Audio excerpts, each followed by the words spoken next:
Alrighty. We are back.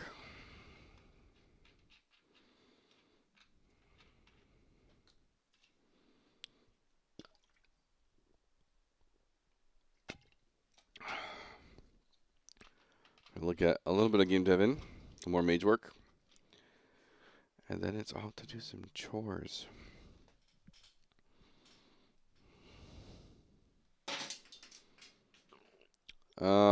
So I did a little bit of offline work, and I got my Empower up and running.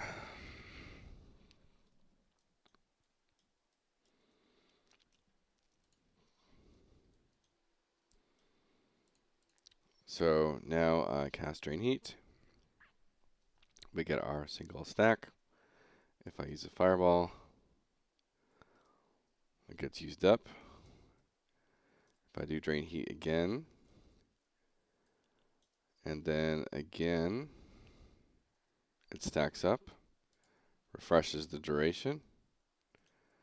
Missed a minute, just get out. You know? Get to this. Why do you show up here? Get out.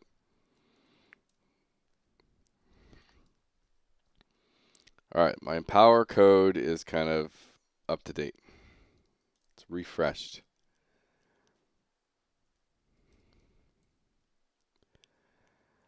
And it's exactly what I wanted. It looks good. So my Empower code's good. So now that I have that, I want to get the next ability that kind of completes the kit, which is Ignite. So I need to think about this for a second. So this is going to be a new stat change effect. Stat change effect. It's going to be kind of similar to how like Empower. It's going to be an amplifier. That's kind of a good name, amplifier.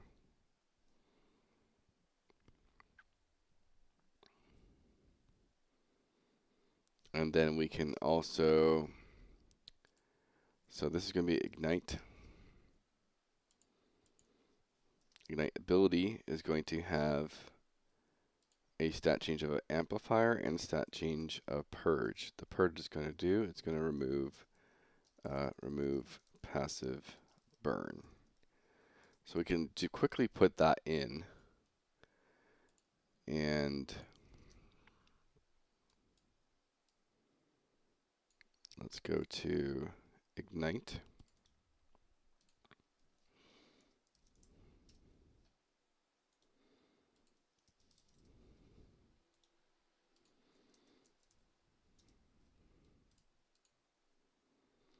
And so Ignite is pretty much just a damage spell, so I can just borrow burn here. Or copy, I should say. Ignite. Stat change. Ignite.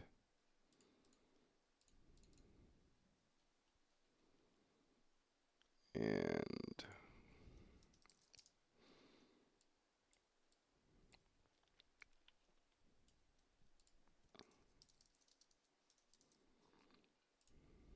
so right off the bat, I can just set this up as an instant, a purge. This one has to be unavoidable. Ooh, there's some caveats here. If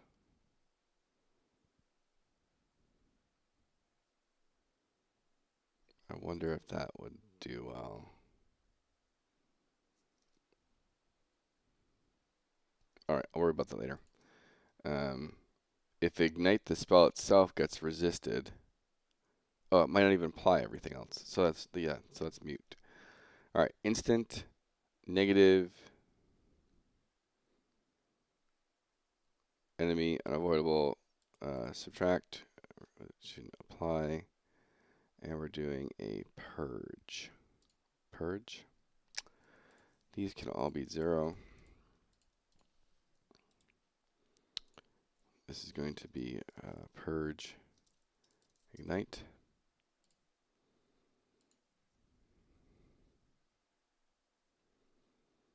And we don't need any of that. going to purge. And it's going to be an action specific with the passive.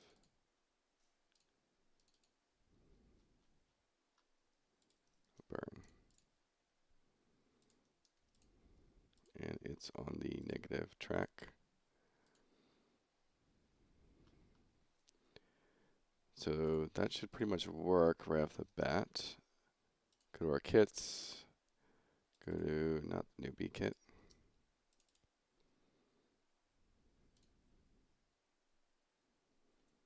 This is supposed to be, I guess, 4 and 5. Now we're going to add 6, 8. And ignite is what button?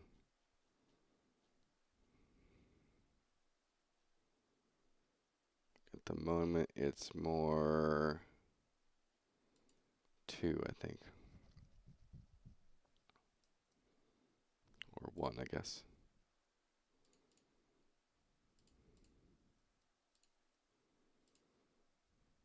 So I'll do there. And then just going to apply it to everything here. Ignite.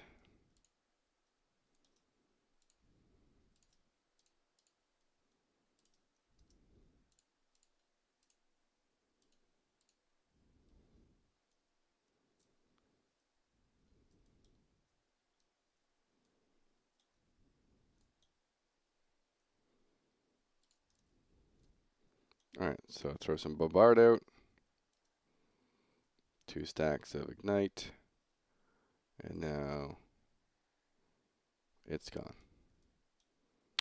Sweet deal. So now we just need the amplify or consume stat change that reads from how many stacks of something are before purging it. And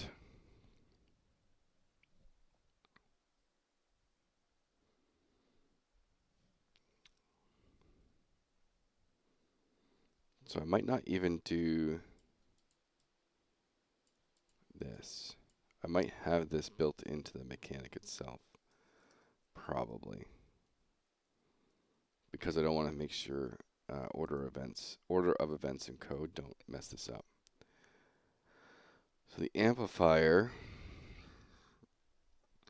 we're going to amplify based on tag, I guess. Based on gameplay tag.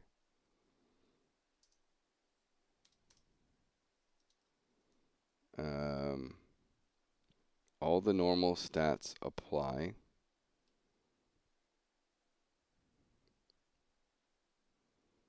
So I guess in the end,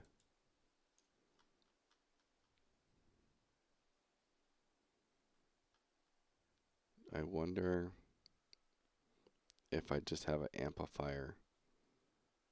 I probably just want its own section. Amplifier struct.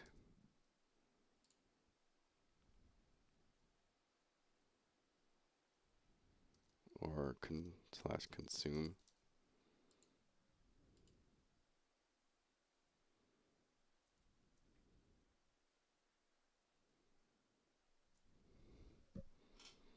In that struct is a gameplay tag.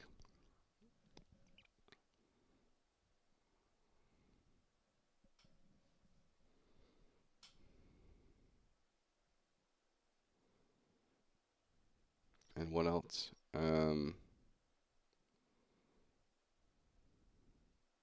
I guess to be very basic right now,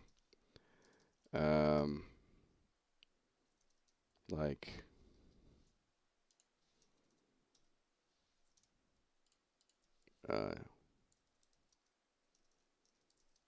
damage per stack type thing.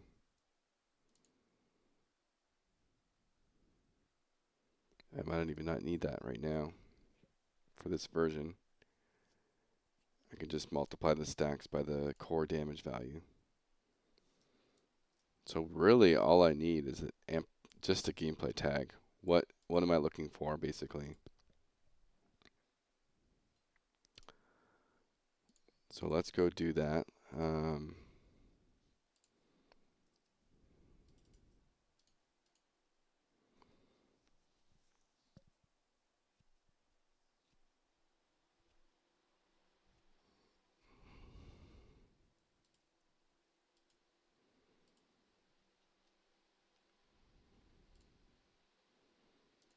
We are going to add a struct statistic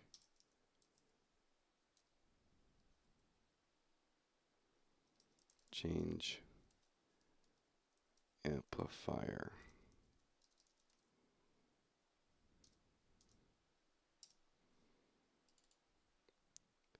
And this is going to just be a gameplay tag. I'll just always do hello Dang. How do you, is it Dang? I'm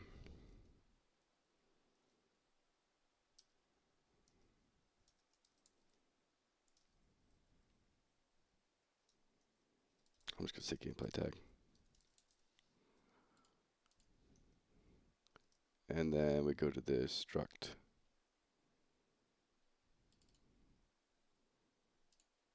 And we'll bring this up to value.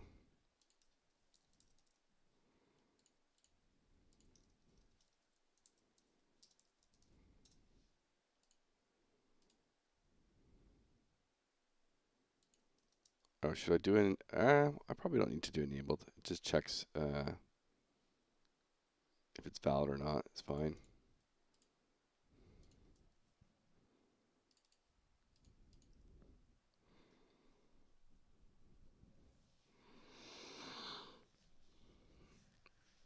But I think I have most of the Mage stuff kind of figured out. I don't think I'll need to do any more extra code. So now we go to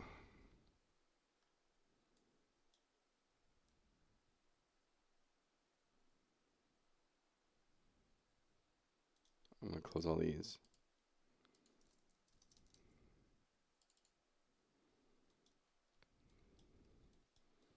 So this is one of those things we can I probably have to do it.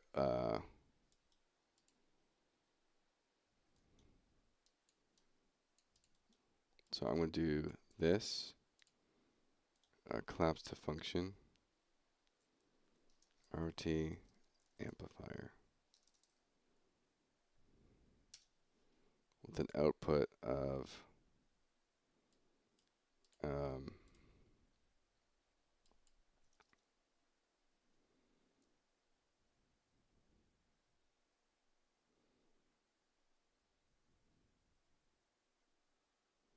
oh wait, does it need to be? It needs to be a not a function. It needs to be an interface.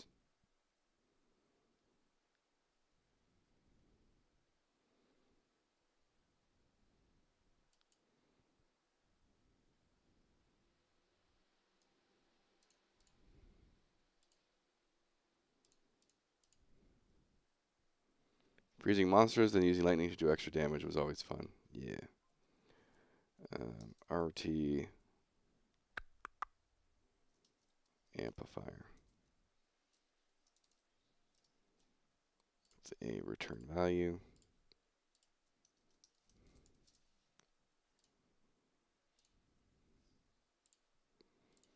And for the moment, we're just sticking with an amplifier for damage only. And so action owner, or it's similar here. RT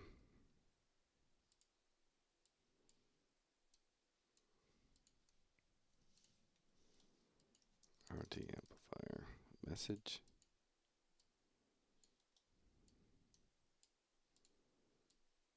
Which becomes a local variable.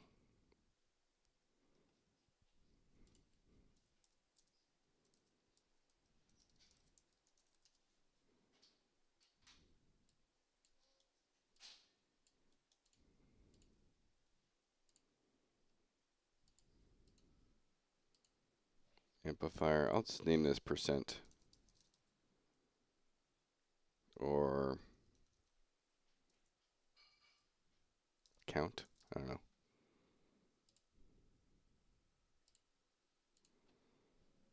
They called it Jupiter Thunder, and it had pushed back. Which game?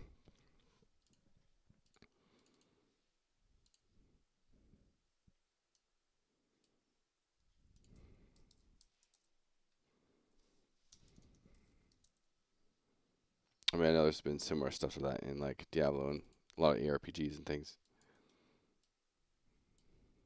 A lot of Genshin's interactions and things. Oh, Ragnarok, yeah. Genshin has a lot of their systems like that. That's kind of like some of the core damage combat stuff is different elemental reactions.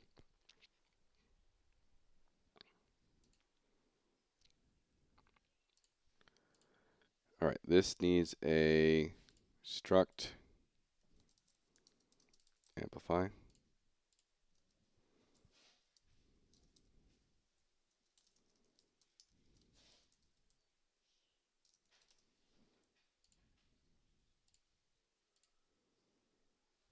And we will get this going here.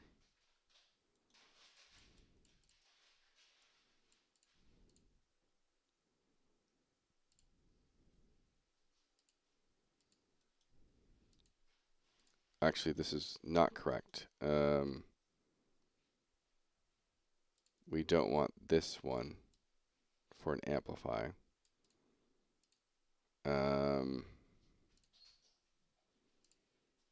We need a gameplay tag. Gameplay.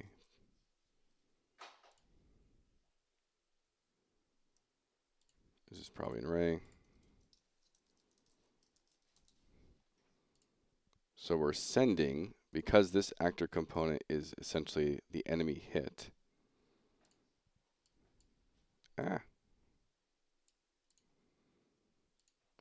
We're saying, hey, here are my tags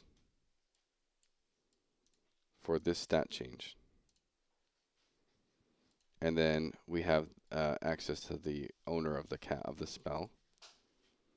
And we are saying, hey, do you have any buffs with amplify? And I'm going to do basically the same thing I've done with empower, I guess. Let me restart this again. So I need to go to the stat change enums and put an amplifier in.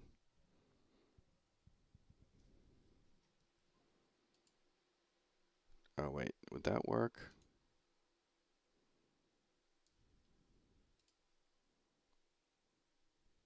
Yes. I think.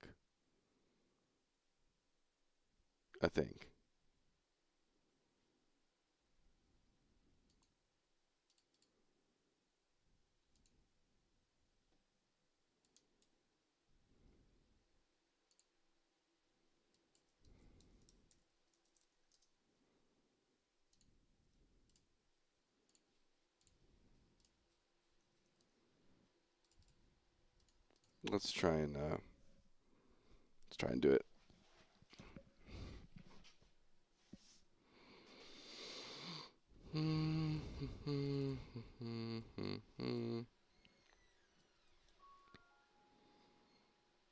So go to here, and basically down here, we will create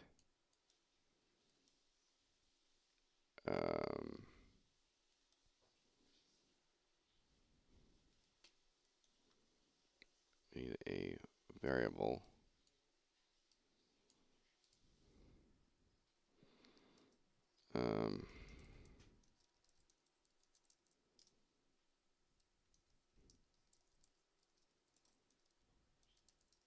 active.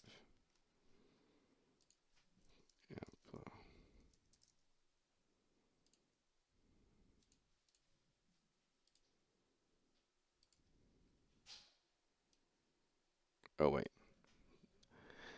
Amplifier. So this is not a buff. I'm thinking of this wrong. It's not a buff. So I don't need this. I don't need this.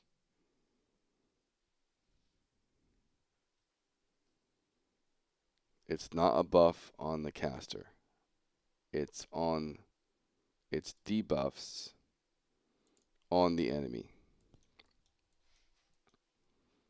So I'm actually doing this wrong.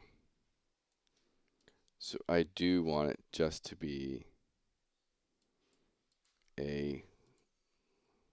I'll leave it as a whatever.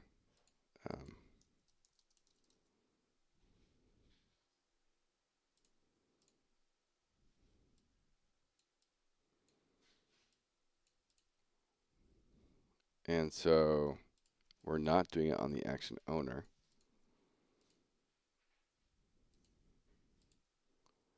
We're getting the gameplay tags.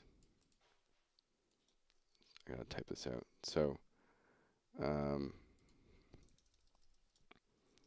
target has, 10 stacks of burn. I cast ignite on the target, which is a normal health damage spell. Ignite has amplifier struct values. So it comes through as a normal. So yeah, let me fix this real quick. So I don't forget to remove it.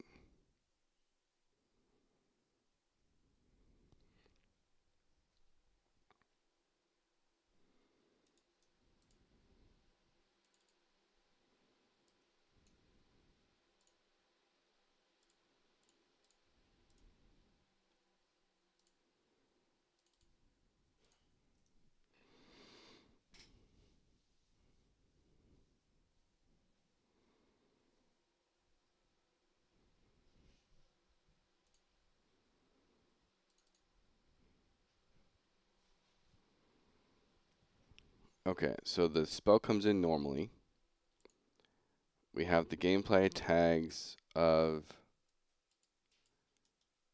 not this, of the amplifier.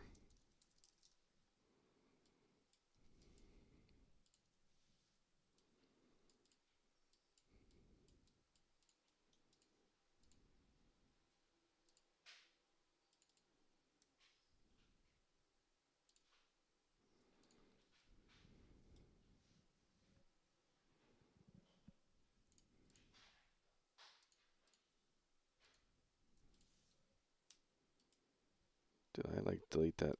Maybe I deleted that interface. I did. I think.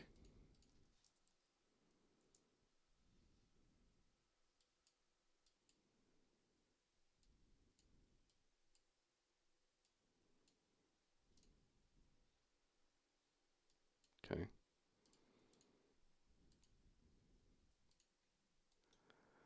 Okay, so amplifier. So this is a normal damage attack. Comes in with a damage attack. We have the amplifier count. And so we're searching this target because this is the target getting hit. We need to look through its debuff or debuff.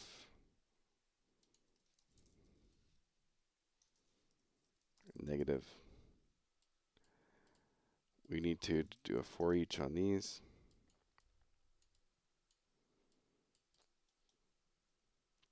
So first up is, is this valid? Is valid. If it's not, we do absolutely nothing.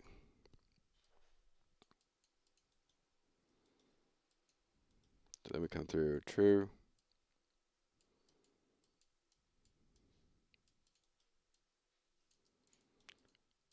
Need to get the tags.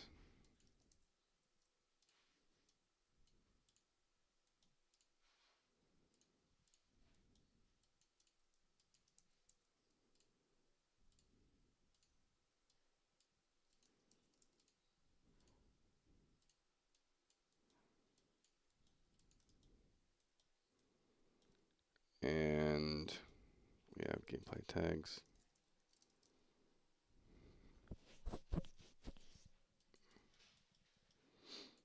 So we need to take this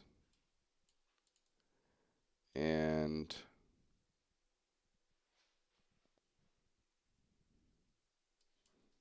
for each of these,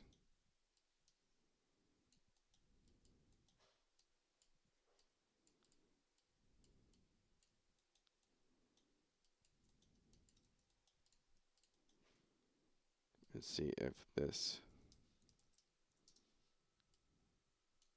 contains this.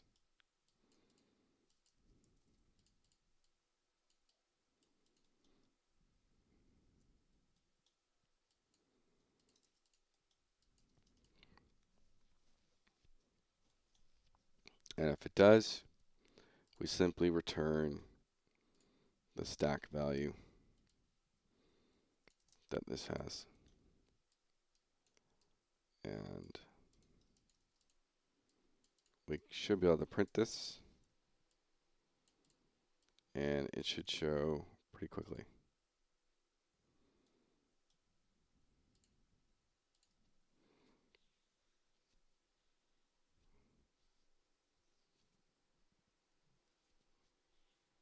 Oh, wrong level.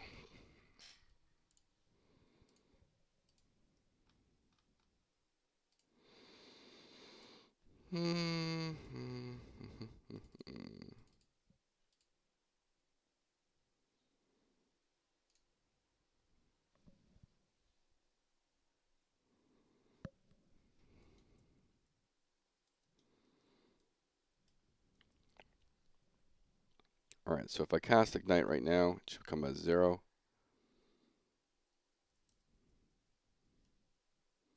Oh, I don't think I even added the right data. Players, classes, Mage, Ignite.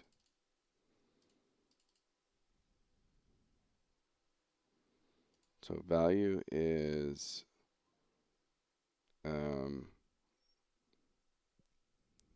maybe I will. Let's try this first. So Ignite purge. Technically, it should be purge. Ignite. We'll duplicate. And this is Ignite.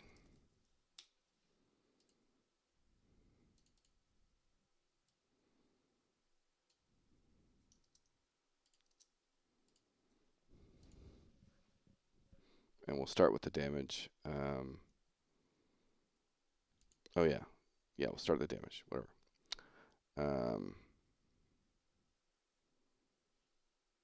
Let's see what happens. So Ignite.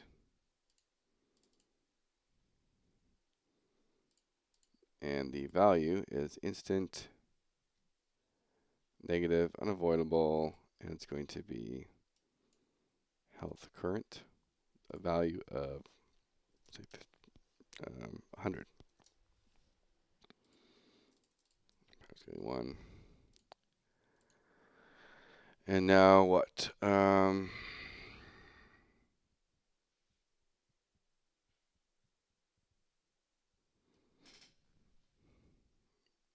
So now the amplifier gameplay tag is, we need to do a new one, Mage.burn.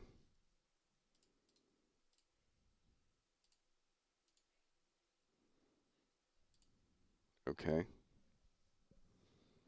And then we go to the burn. We're going to add, that's not supposed to be there, Mage burn.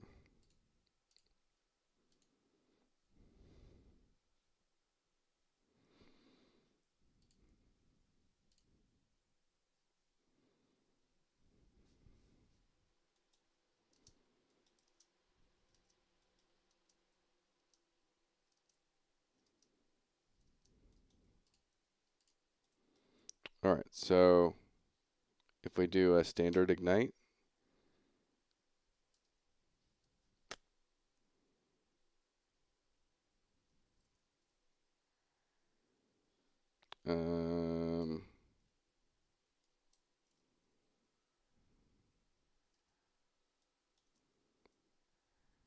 Okay, 3. So it came up.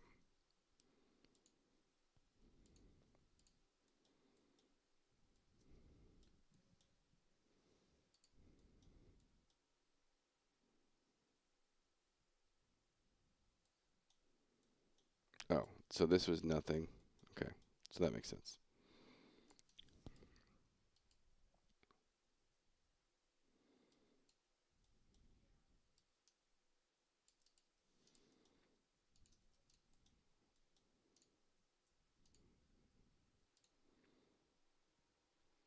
All right, then we go back to stat modify. And so now we have the amplifier count.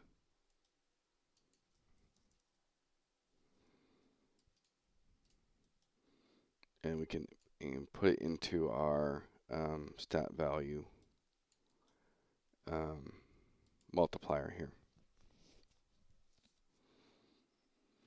And so the formula, so we have the value. This is what your standard damage value is. Your number of stacks, that comes into play if you're doing dots.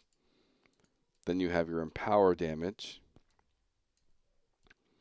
But then the amplifier will come into play, and we multiply this here. And by default, we're going to return, we need to make sure we return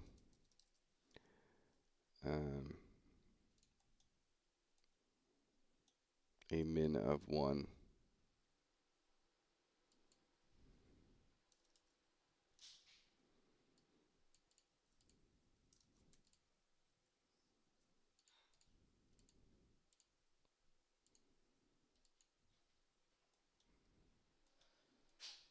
So the lowest it can be is 1.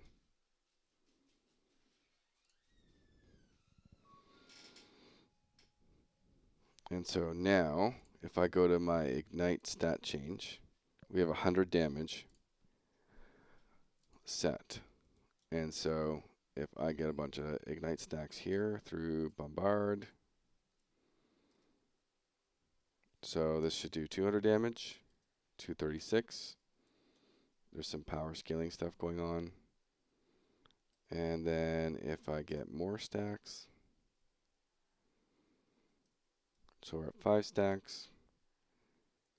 I didn't even look. It should obviously be around 500 something. 581. There it is. Now the power seems a little off.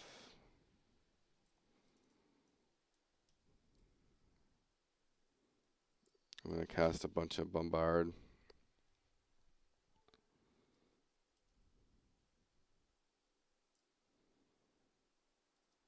Something's getting extra modifiers. So now this is going to be like a 1500. It did 1700 damage there.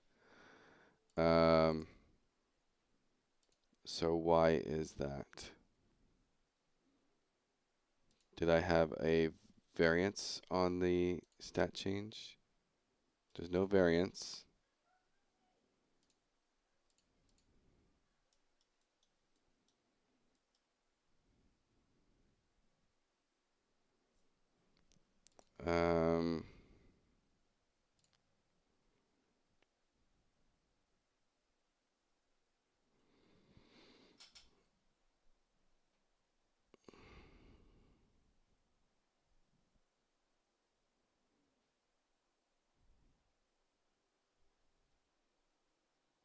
Oh, okay. This is what it is.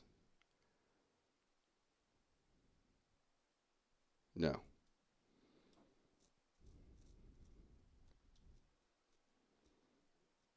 Let me double check here. So let's print this. I'm pretty sure this is already right.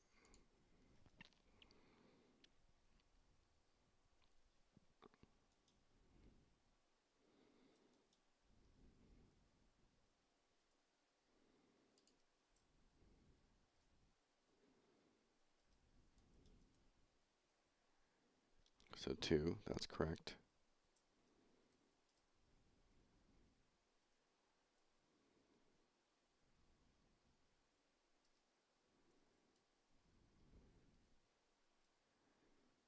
8. So that's correct. So this is coming through just fine.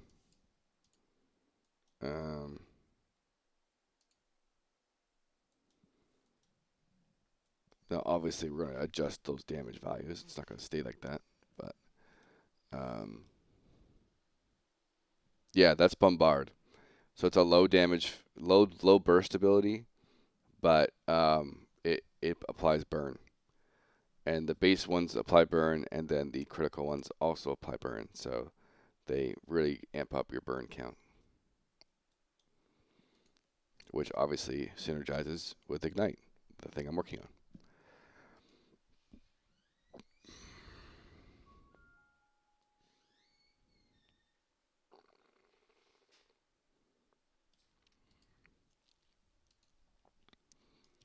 So what is giving it a little bit extra damage?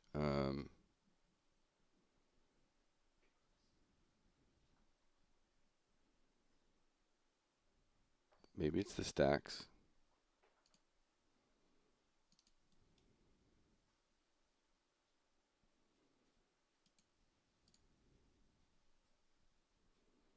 No, the stacks should be coming up 0. This doesn't apply, because this is the Ignite spell, not the damage spell.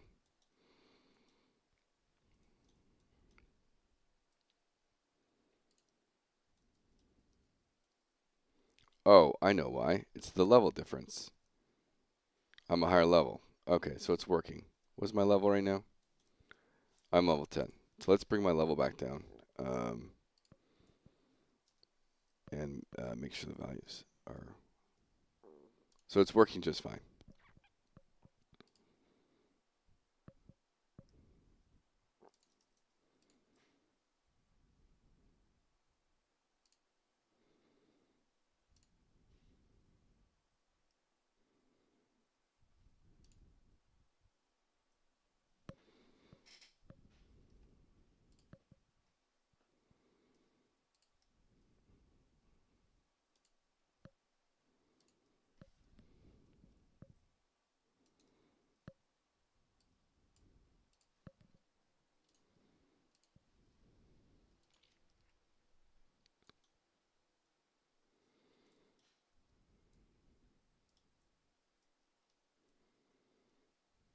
So now I'm level 5.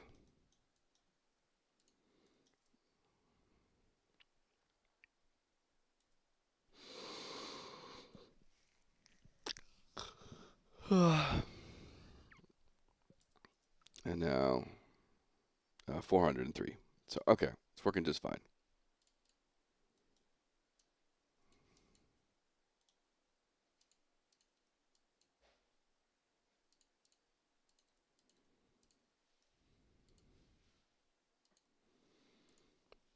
And so now let's just see if this works. So Ignite, we're going to apply the Ignite, no, the Purge.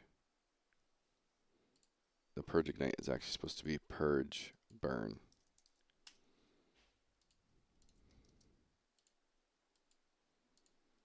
Purge Burn. So let's see if that works.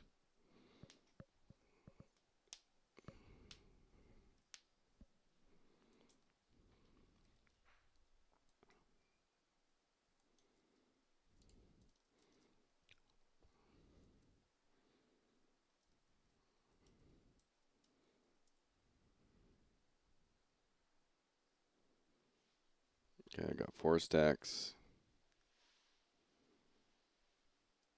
We got a whopping 8 stacks. Here we go. Big Ignite. That didn't load. What?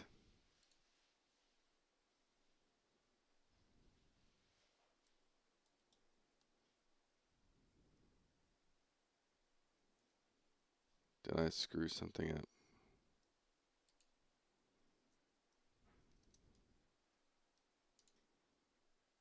How did that like not load now?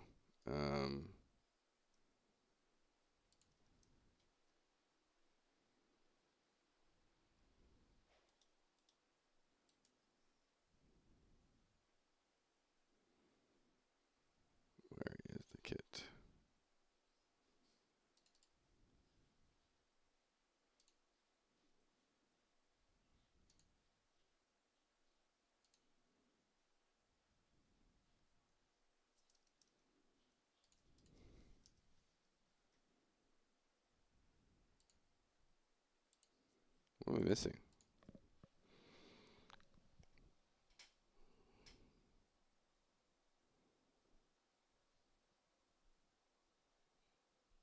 How is this just like disappearing now? What?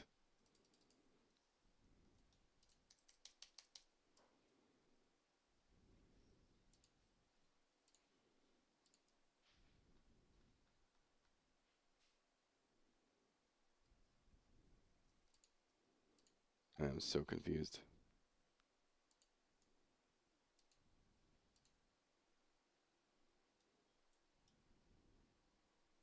No.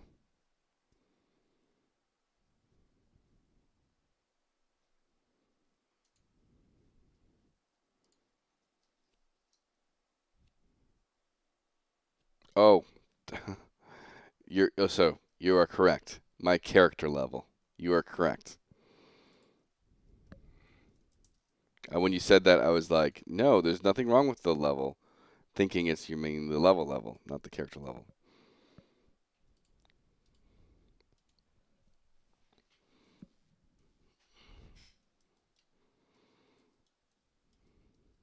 There we go.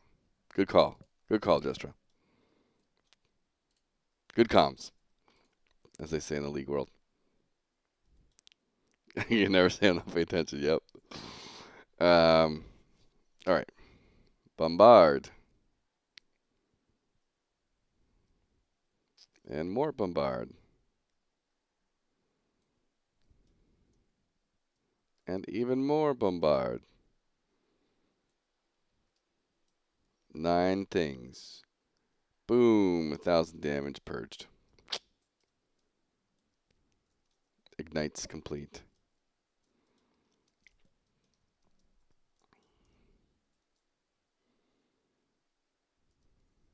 Here's the big one. 10 stacks. Boom. 11,550 damage. 1,100 damage. Yeah, gotta tone that down.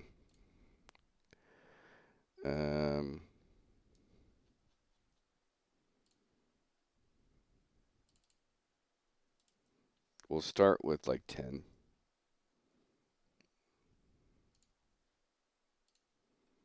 Maybe 10 to like 15 maybe. What does that look like? It's supposed to be to execute, right? So you're supposed to get around 10 stacks when it's 10 plus stacks when it's about to die. And then you just light it up to try and finish it off.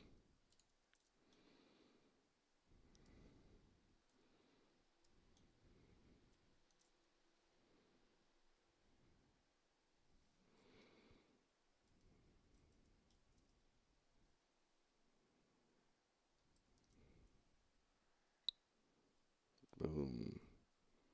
That seems a little weak. More than 10.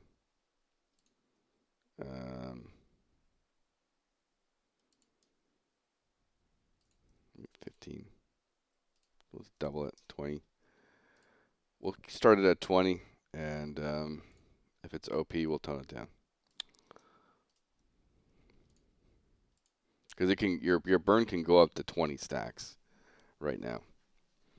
And I'm sure in the future through like equipment and talents, you can increase your burn stacks to even higher and stuff. So right now, 20 stacks, 20 times 20, it's like 400 damage probably. All right, so I think the core kit of the Mage is kind of complete as far as like extra code and stuff I needed. That ability actually went in super smooth. So you have your big fireball. That's the tier 1 fireball. Then we have the T2 fireball. I say T as if I'm talking about gear. R2 fireball. Then you have your R3 fireball. Oop, that's drain heat.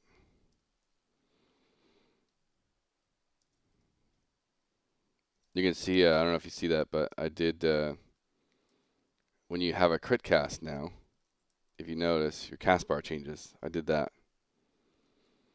So you have your normal cast bar, and then when you have a crit cast, it makes it super special. Boom.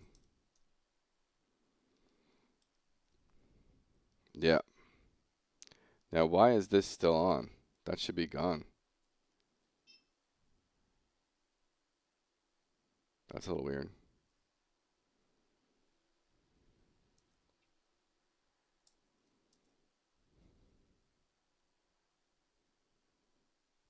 So Empower broke again, apparently.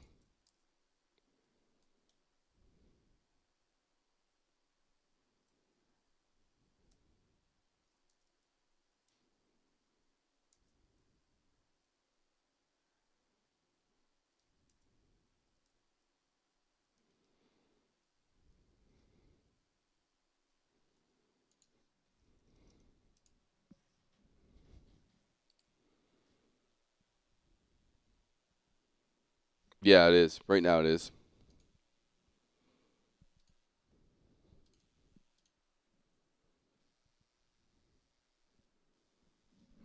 Again, it's situational uses, right? Because it does apply, or it can apply burn if it's a crit.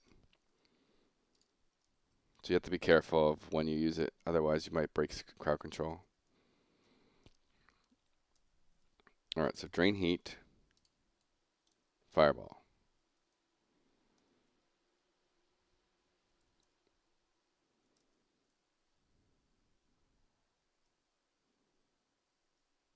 What?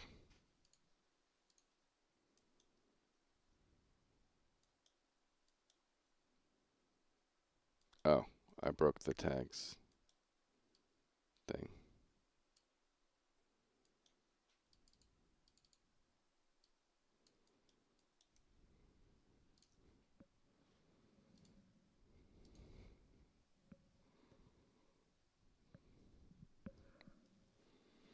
That should fix it.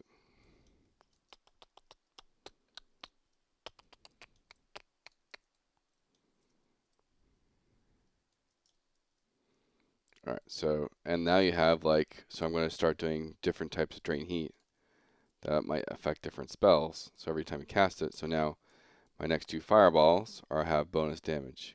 Boom. Or not. What the fuck?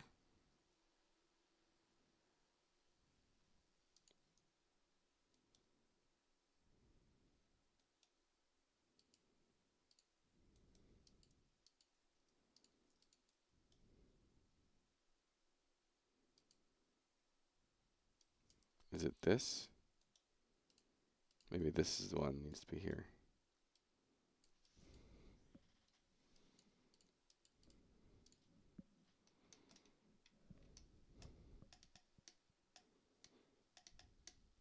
Pretty sure that's the issue. Pretty sure. Pretty sure. All right. Drain heat. Fireball. Big damage. Okay, well, I applied it.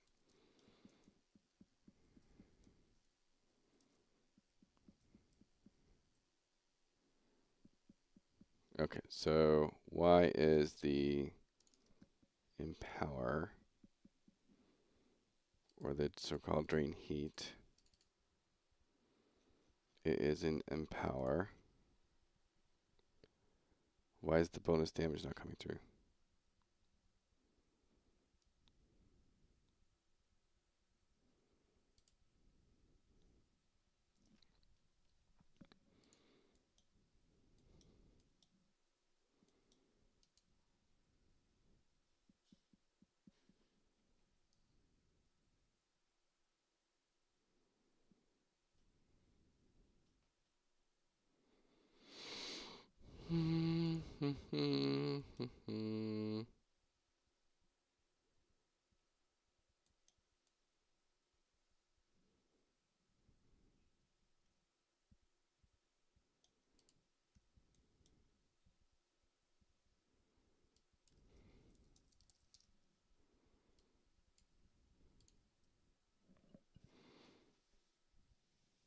How do I load in so fast? Well, one, it's an empty world, and I'm on like a gigadev computer. That's why you always see me in this world, is because nothing's in here. And so there's no reason to like work out of a world that has tons and tons of assets and stuff. It just slows you down. Okay, fireball. So the value's there.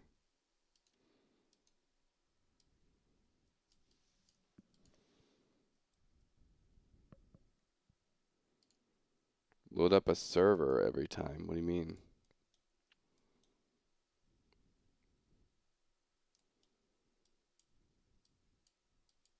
Like in Unreal Engine?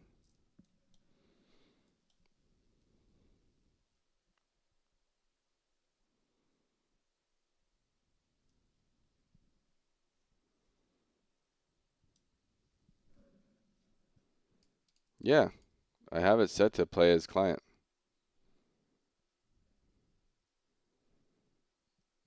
I can't remember. Are you using Unreal Engine or no?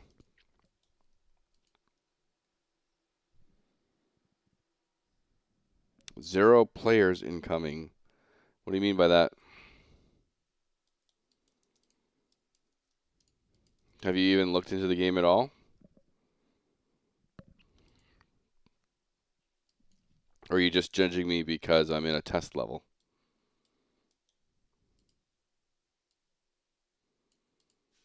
Let me see here. Do this.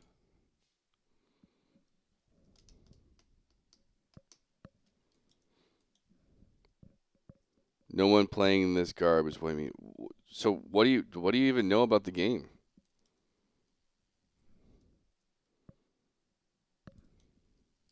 Why would you come into someone's channel and say something like that? Like what's wrong with you?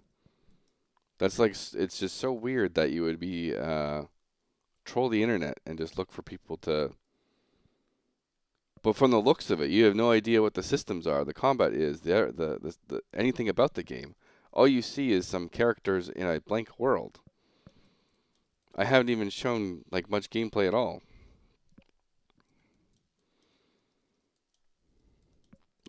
You're literally judging a book by the cover.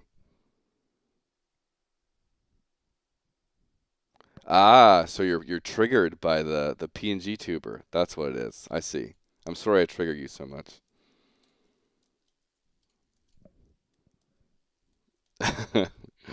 I wish the best for you, dude, and I really hope you deal with those anger problems. Okay. So I need to test the empower damage. My empower broke for some reason. Okay, so the damage came through there.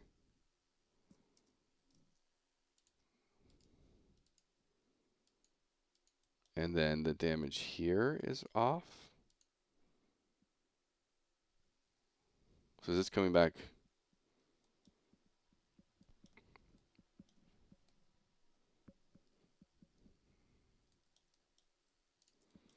All right. Green heat. Okay. So why is this coming back? Oh, I know why. So when we don't trigger here and we like complete over here, this needs to return as 1. Anywhere we fail out, we return as 1.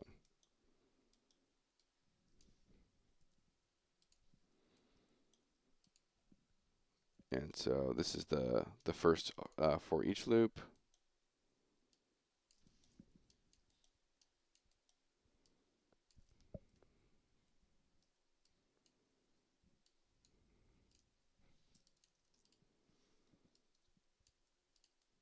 And so if this never triggers through, this will cycle through. If that doesn't go through, this will be completed, and it'll return as 1.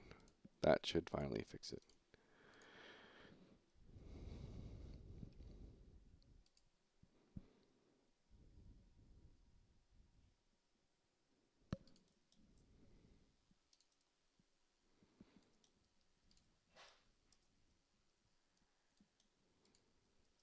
And fireball. Boom. There we go.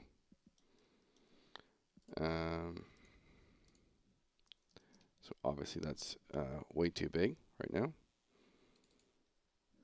We'll set it to just 1 maybe.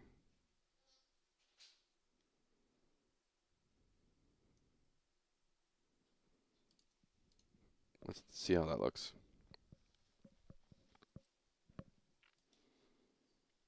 I might need to be 2 at the base. All right, so a standard fireball is 12. Then we have drain heat. Next fireball is 17.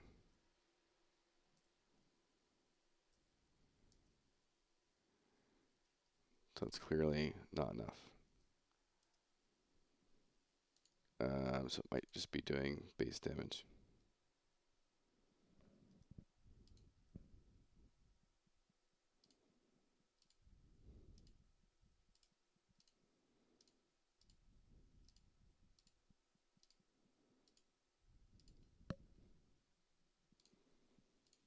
Okay.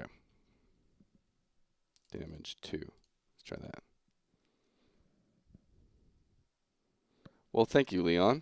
I appreciate that.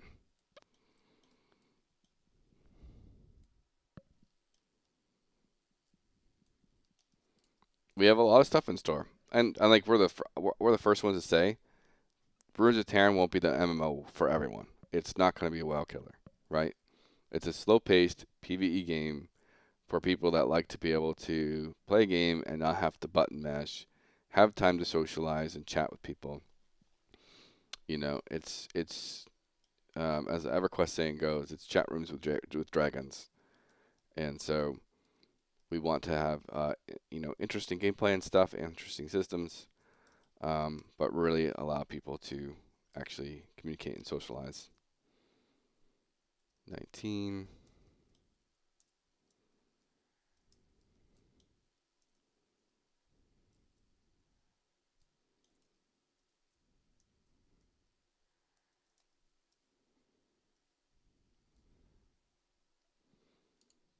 Okay. Let's keep going up. 3.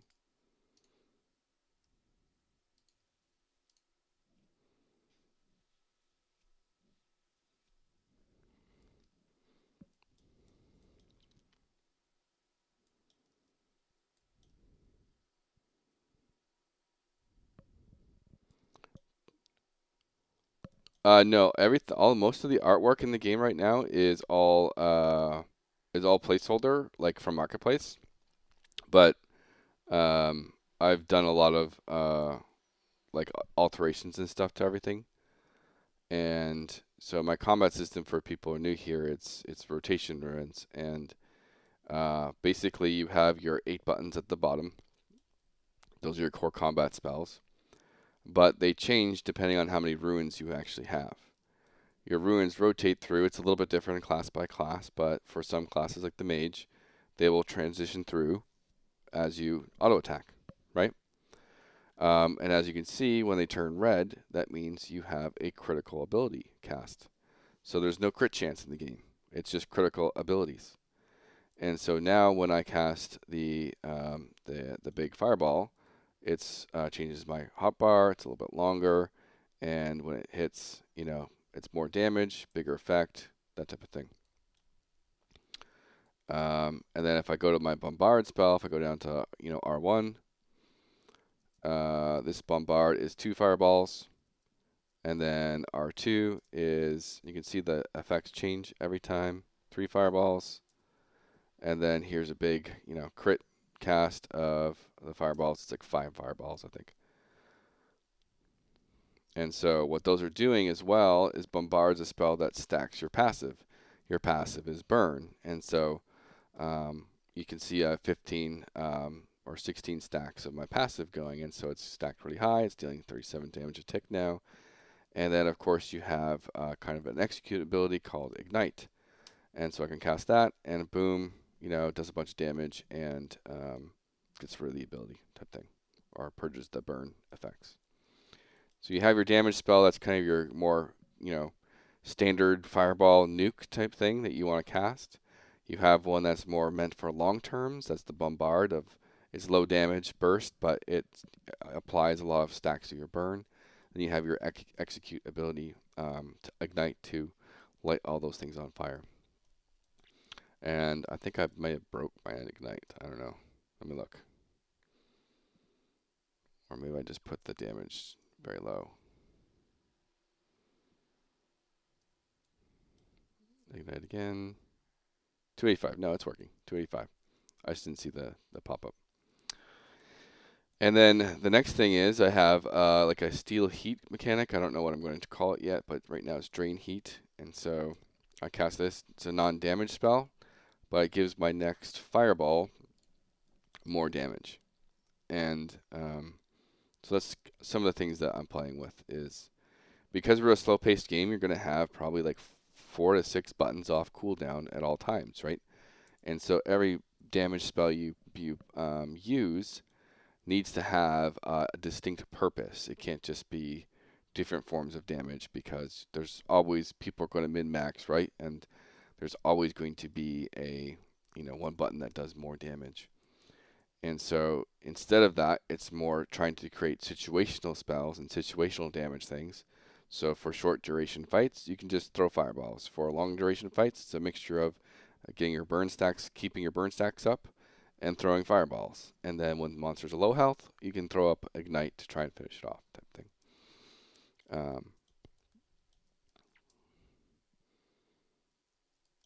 So there's a lot of those different factors going on.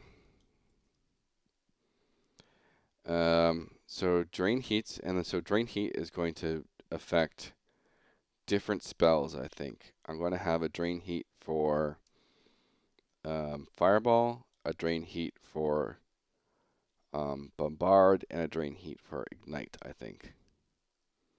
I think that's how I'm just going to start. And so it gives you a little bit of that preparation of, okay, I'm going to cast this one thing.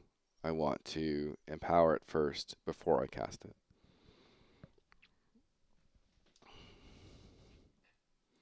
And we also have like a Mage Blink here. And we have like some basic shockwaves and stuff. I see, nice. Have you figured out the entire multiplayer and server setup? You seem to be very far into spells already, and it would suck if you had at some point. Oh no, yeah.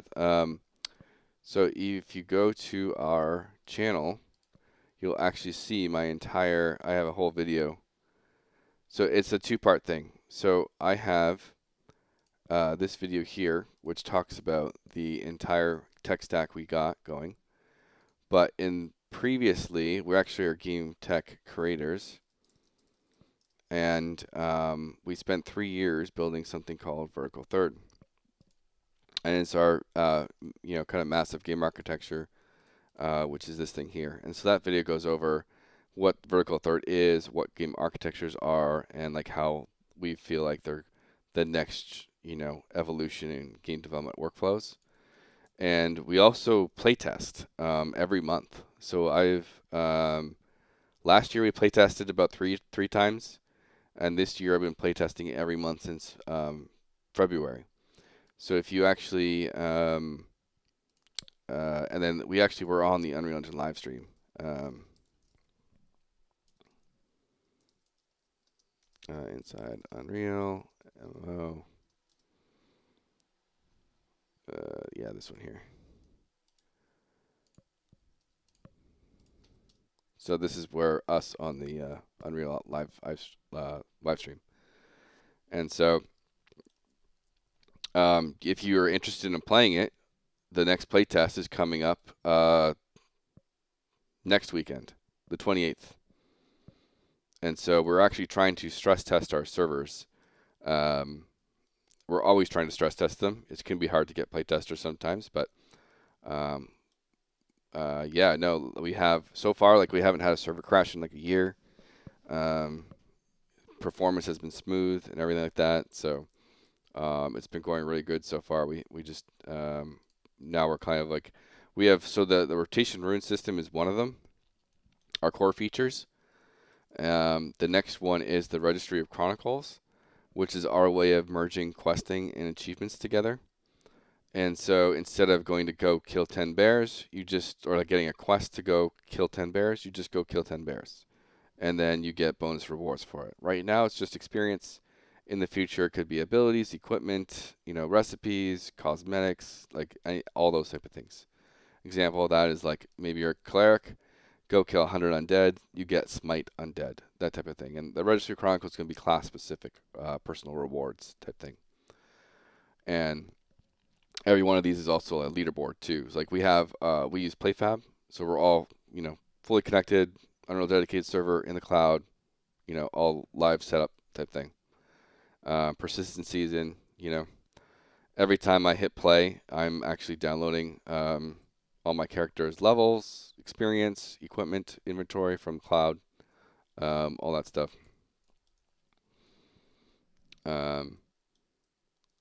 And then, so yeah, the Registry of Chronicles, it's the Rotation Ruin combat system, Registry of Chronicles, and then I'm not sure how familiar with like EverQuest, but EverQuest kind of core gameplay loop was camps. And so we're kind of like going hard into that of you open up your map, you can see what camps are available, you can see what loot's available at each one, and you go sit around and kill mobs with kind of friends at those camps. And we're kind of EverQuest and WoW combined. We always say EverQuest and WoW had a baby. And then, but we like to say that we're modernized with quality of life features, aka maps and stuff. And then from there, we actually have a crafting system called Metamorphosis, where as you kill stuff, you get their essence, basically. And you can craft crystals, which will increase the level of these camps. And so this entire zone is level 10 to 14. But if you are level 15, you can use 5 crystals at those camps. They'll be higher level, they'll be more experience, they'll be harder to kill, but you can still experience there. The bosses that spawn after like 3 or 4 levels increased will spawn harder versions of them and give better loot. And so we have actually a lot of our systems already implemented, again, because of our game architecture we created. I skipped through some of that video very quickly, but it seems like you actually have a chance to release MMO. That is somewhat surprising after doing a 6-viewer stream. Yeah, we're out there, but like I feel like we're like a glass of water that's about to spill over. I think I've like last year we barely worked part-time on this, right? So the project only started at the end of 2024, and even at that point it was mostly reskinning Vertical Third with marketplace assets, and we chose Cinti characters and stuff to start with. And then 3 months after that, because of our experience with Vertical Third, we were on the Unreal Engine live stream, and so within 3 months we had like online playable experience. I feel bad because you're spending so much time explaining everything to me. I'm creating a game engine. That's mostly why I'm interested. Don't let me start your progress. No, this is why I stream, right? I like interacting with people, getting the word out about what we're doing, inviting them to come playtest. This is why we stream. It's just it's the meta of being an indie dev, right? You have to stream to get yourself out there. And self-publishing type stuff. And so, but yeah, if you're doing like game engine stuff, I would highly suggest looking at the game architecture video. Not necessarily game engine, things, but it helps you maybe build systems in a certain way that are intuitive and easy to use, right? And it's all about clean code standards and buckets for everything in specific spots and stuff. It's more like there's, I always say there's game engine architecture, which is very different. That's like all the stuff under the hood of Unreal Engine. And then there's game architecture, which is all your projects, how you organize your project itself, and how easy it is to add stuff to the game, modifying it, upkeeping it. How does it grow over time? Those things, and how do you maintain it? Okay, so Fireball's good, Bombard's good. Again, right now I'm at the kind of design phase of the Mage. And so Ignite, do I want to have Ignite as its basically own thing that just increases in power every time you get a new, rank up? I think I do like that.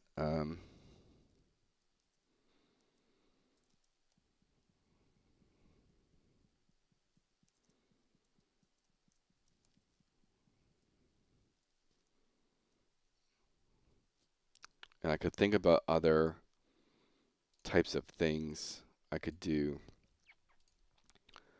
So Ignite could become its own. So power.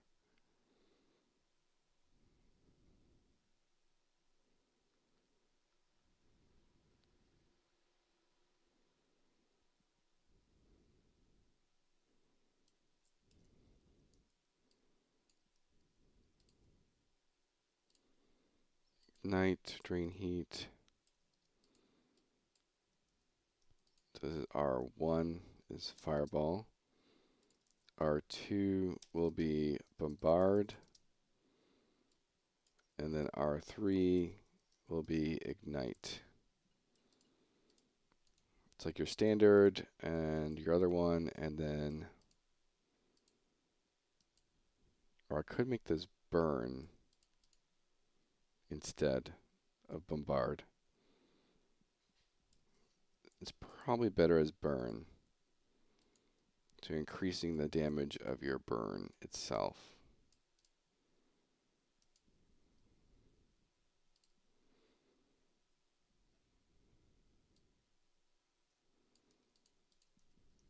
And I don't mind explaining things. I'm happy to talk about my game, as most indie devs are.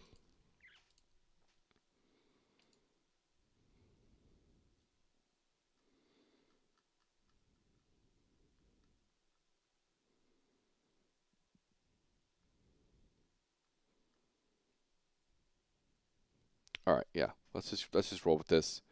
I'm on a little bit of a time crunch, so this month I've been spending the time on, Obsidian's King. Plus, I like it's local. It's on my computer. I don't have to connect or pay for a service. And then I just live in checklists. That's just how I work. I don't need a whiteboard or anything like that, at least at this moment. So I just type stuff out, delete it when it's done. Next class across devices. Yeah, that's cool. I know I've very, very limited tested their own sync stuff. And I think I had my kid use it. That seemed to work across, devices and stuff. All right, so first up, Ignite. We're going to just start. We're just going to go for it. So R1. Is this all checked out? Yeah, it's checked out. Ignite.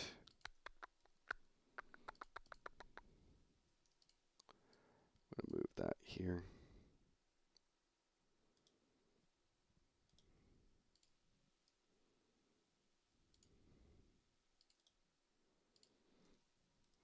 R2 is supposed to be here. And R3 base crit.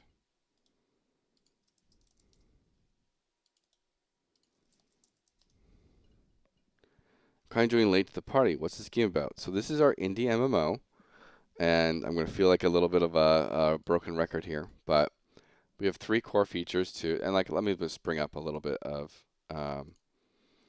I'll first show you the little combat clip here.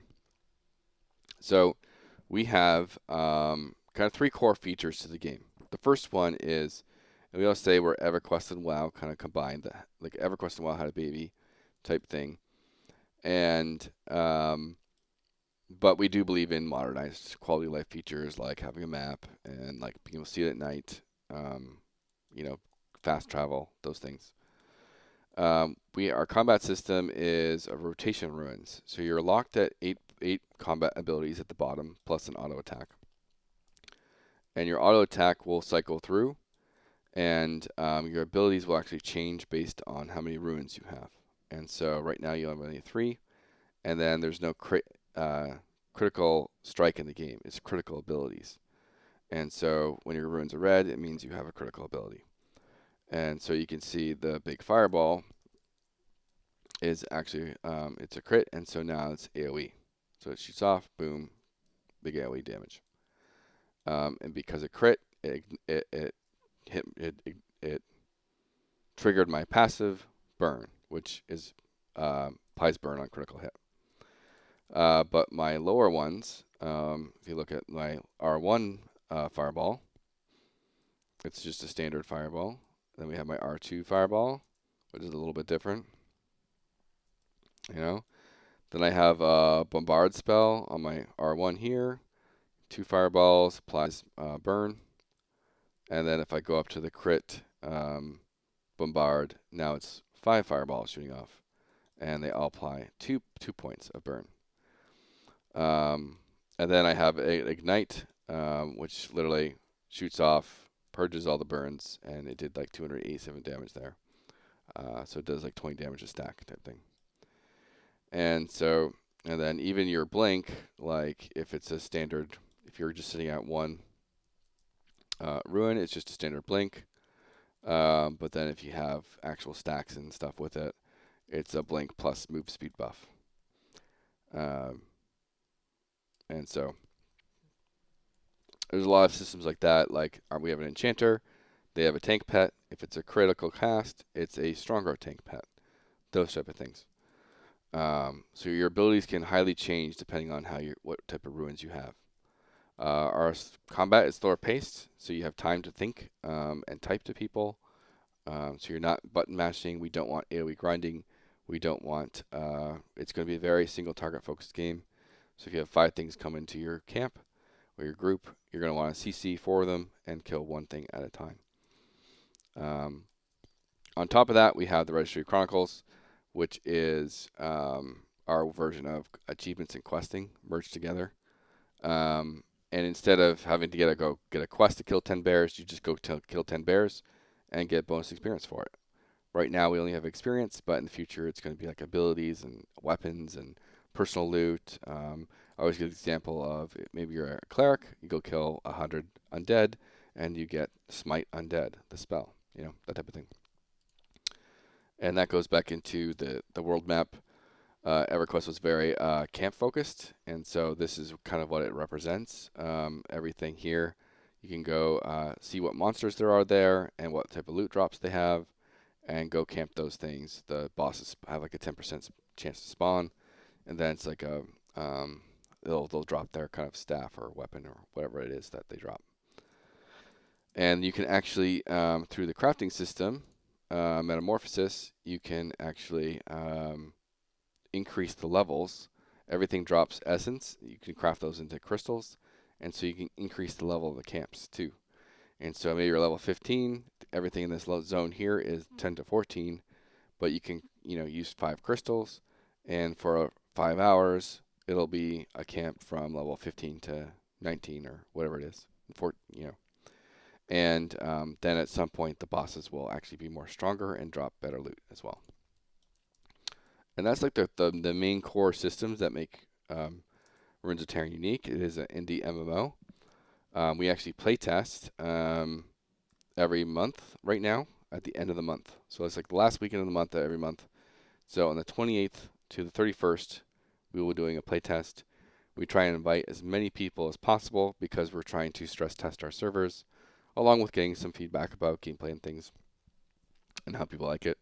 I've actually played with some playtesters for like 10 to 20 hours on a single character in some of these playtests. So it's a lot of fun. Sounds cool. It kind of reminds me of League. That's going to bring in a lot of League players that need something chill. I hope so. It's funny you bring that up. I have to show you this now. This is my league count. I'm a AP Shaco Jungle OTP. So that'd be awesome if they come up, if the league community comes in.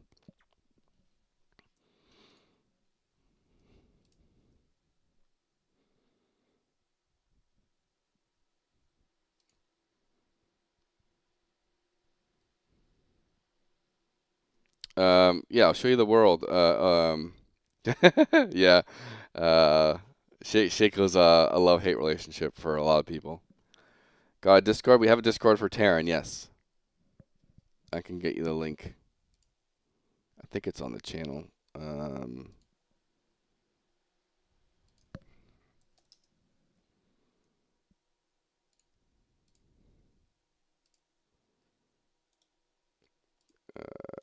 copy link address. I think this should work.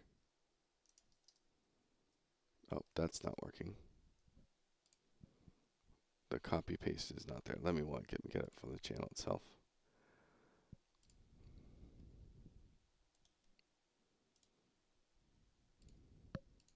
You got it? Okay. But yeah, we do shout out when our servers are live and stuff. So, and it's just available on the Epic Game Store. So it's not like a hard download at all. It's literally just download a demo on the Epic Game Store. And that's how you just create an account and log in. When our servers are live, you'll be able to play. And I'll show you the core level right now. We do have a zone boss who's like level 17. That's meant for like a group of 6 people or so. And then we have a raid boss that's meant for like 20 people or more.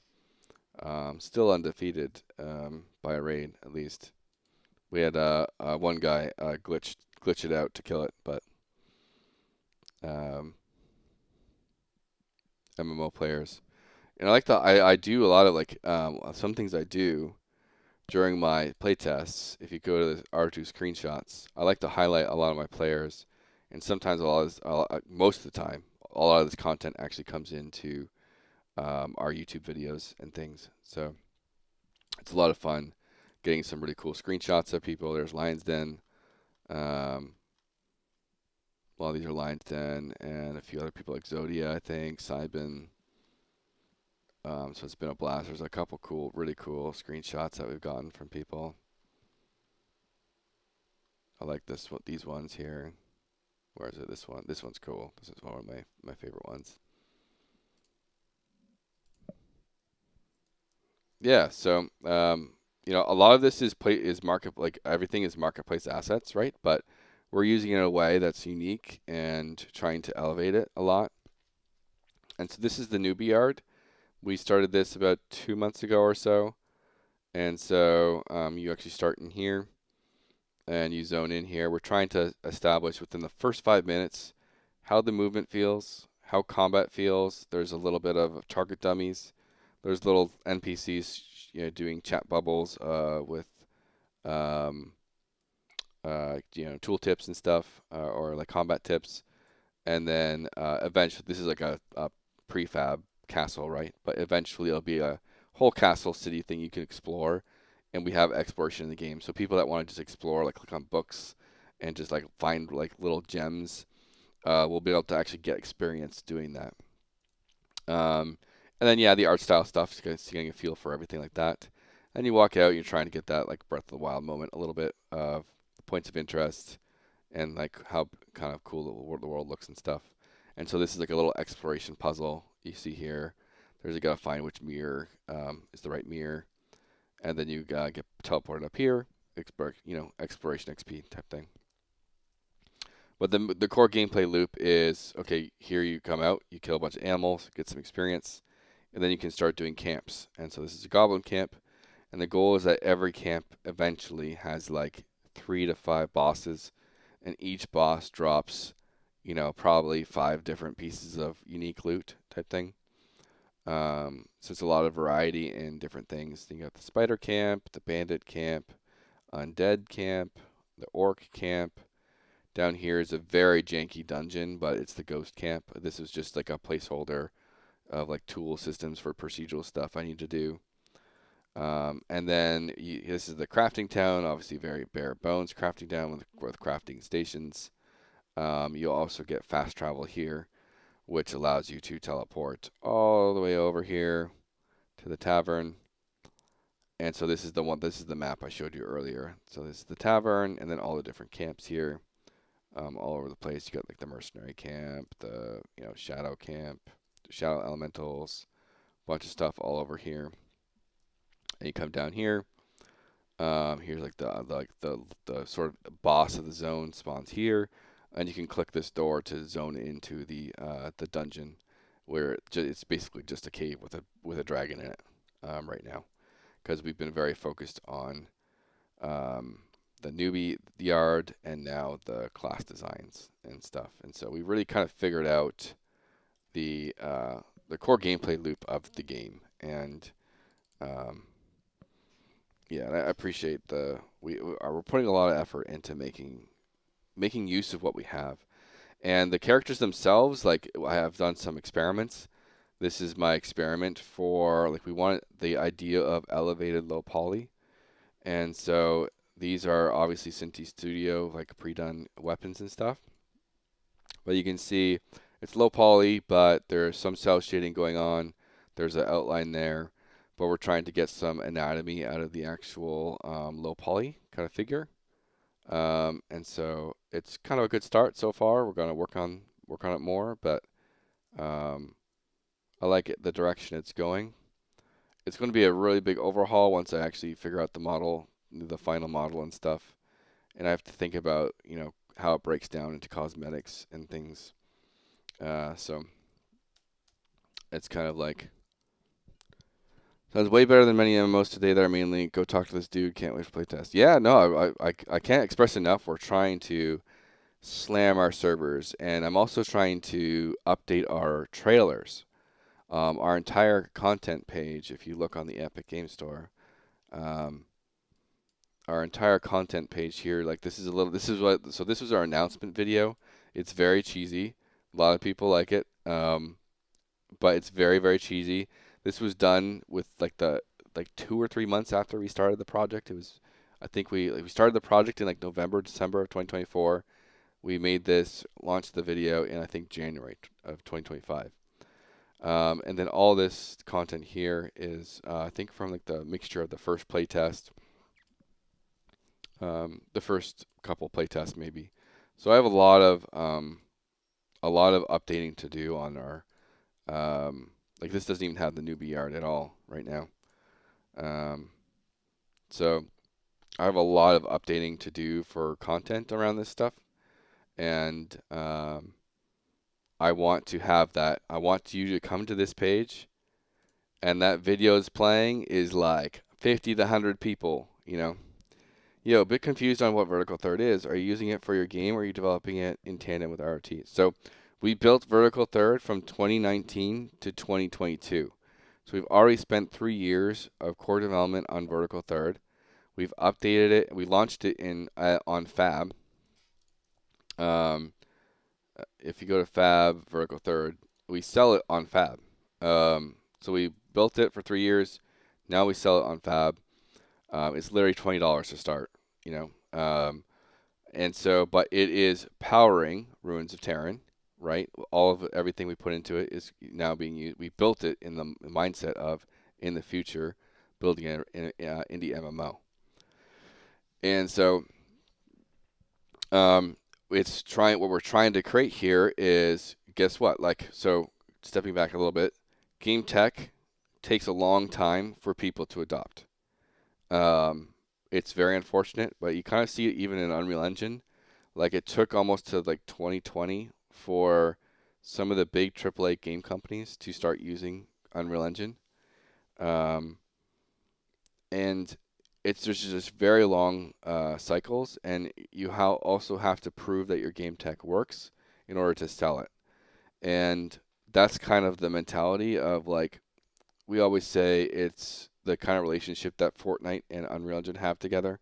They build Fortnite, everything they learn on Fortnite helps them improve Unreal Engine, and that's the same idea. Right now we're building, most of Vertical Third development's paused, but we're using it in Ruins of Tearyn and figuring out the flaws, the problems, and in the future, when I have time and money, um, do a massive update to Vertical Third, um, and provide like bug fixes, polish, better workflows, usability, everything you name it, more features, all those things. And for Vertical Third itself, we actually got again we back in 2019, I told we got a total of $100,000 from the Epic Mega Grant reward system for Vertical Third. So that has helped us build it a lot, but it's definitely not been profitable for something we've been building for so long. Because we did do updates after those 3 years, but the sales just weren't there, and then we actually got to work for Epic Games for a little while on educational content. We did the Coursera project for learning Unreal. If anyone's interested in learning Unreal. And so, life happens. We have 3 kids. We have a special needs child. So we have to have a lot of different eggs in different baskets. Oh yeah, I'm working on Ignite. But yeah, our goal is to just prove a point of just game architectures are like the next big leap in game development workflows, and to just help people build games faster and with better quality. So okay, so now we have to change up all this. So one, I need to update that. We're going to take the purge and put it with the burn. Move here.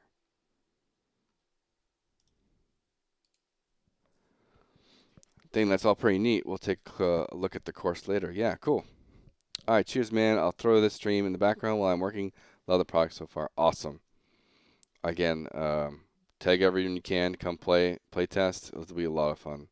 And this one especially because of the major class updates I'm doing.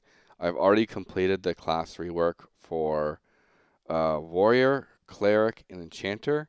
Now I'm working on the Mage, and I'm trying to actually get the last 2, which is Rogue and Archer, done as well. And so it's really trying to prove the.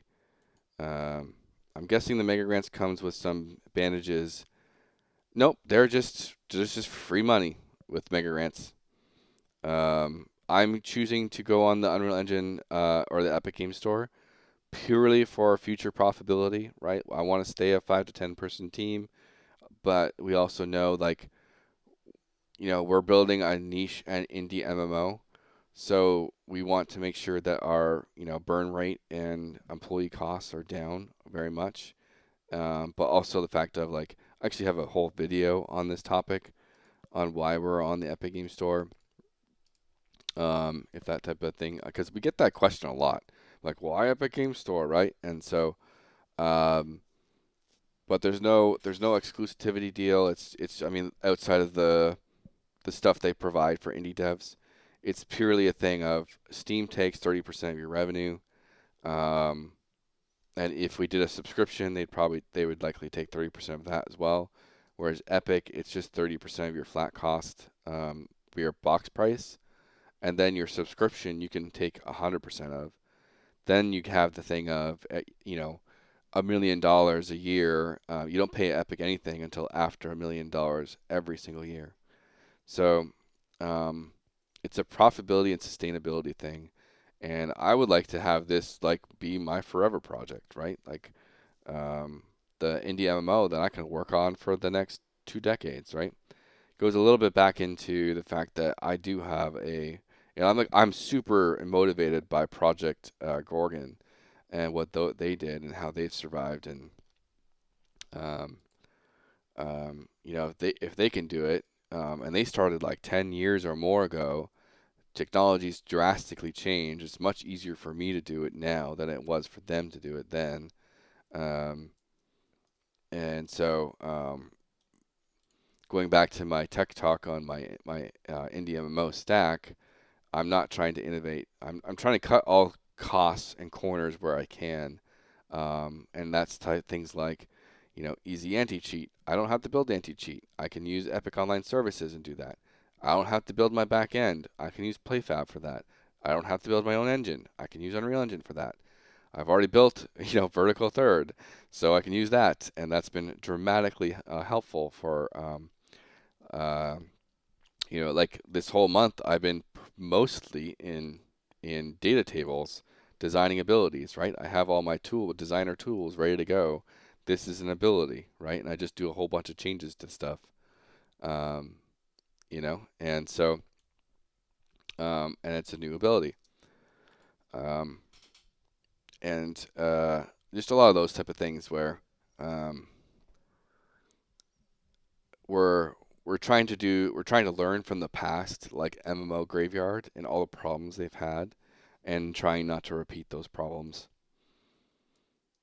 And so EverQuest was built. We're also trying to do like a really find I think I found our core gameplay loop, but like WoW, I think there was some talks I listened to where WoW had like 2 years of pre-production before it really took off and found itself.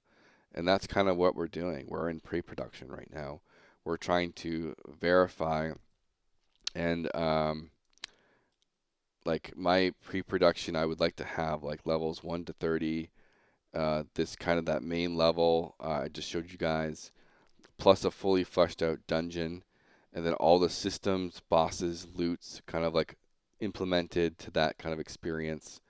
And before we move into like a full production type thing, and it really allows us to, um, and then like probably more classes and stuff too. But it really allows us to figure out the core of what we're trying to build and direction, and get a lot of feedback too. Like we're not building in a silo, twiddling our thumbs and thinking people are liking it.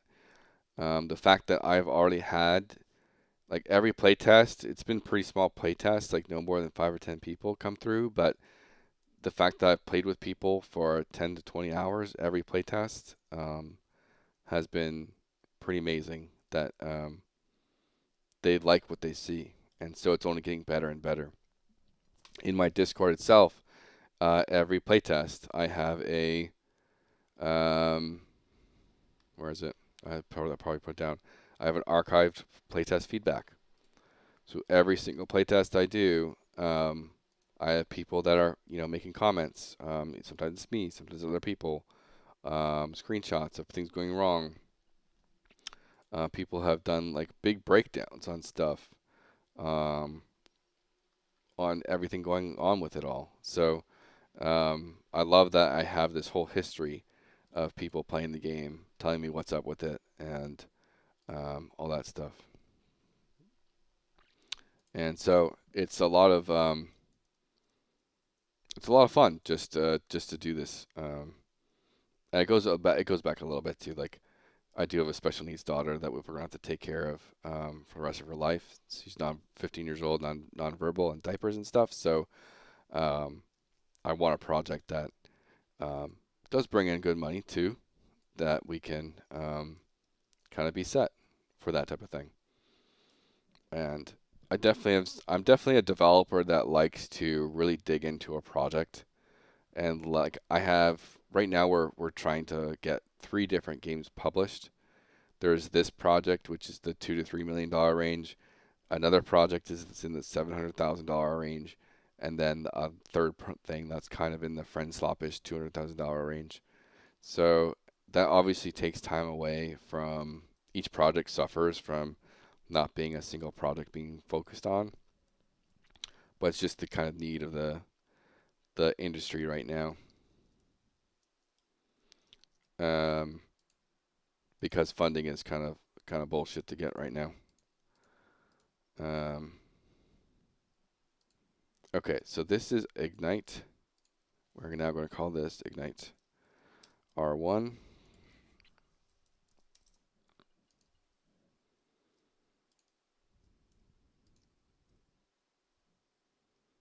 And we can copy this here.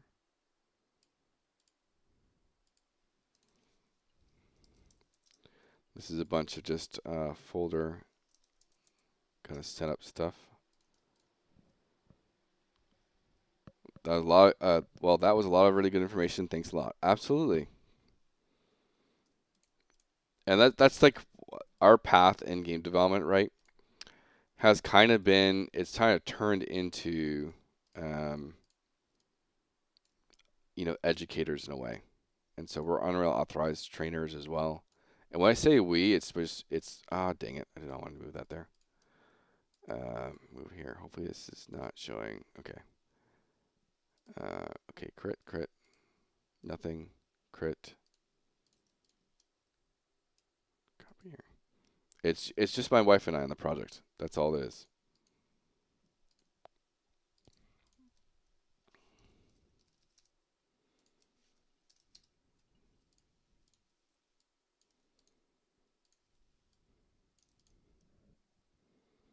We'll definitely watch some reviews later. I'm an aspiring game dev myself, so this feels like a bit of a gold mine of content. Well, I try to. I try to share the wealth of knowledge. Because I jumped in cold turkey too. I jumped in cold turkey in 2015. I had to learn Unreal with very kind of spotty tutorials. And that's why when Epic asked me to make the Coursera stuff, I was super on board. We also did the boba shop stuff, which is, I use from time to time I use this to just modify random shapes and things in Unreal. It was targeting very, very like first time 3D modelers because it was trying to help all of the UEFN and Fortnite creative people that are pretty much transitioning from players to creators. And some of the people on the team don't do code, so some of them do art, and this was like for those type of people that are learning for the first time 3D modeling, even like all of the basic terms and terms and everything. That was the first educational project we did for Epic. Then we got transferred over. Once we finished that, we went on to the Coursera project.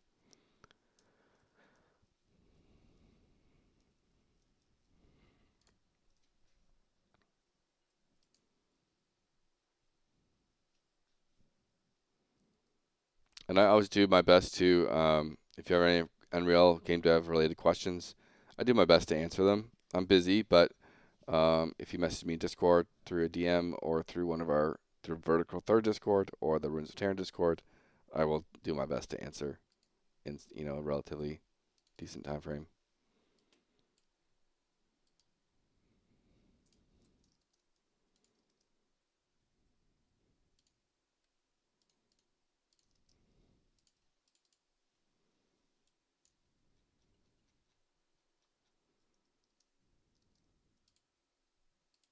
There's R1 crit.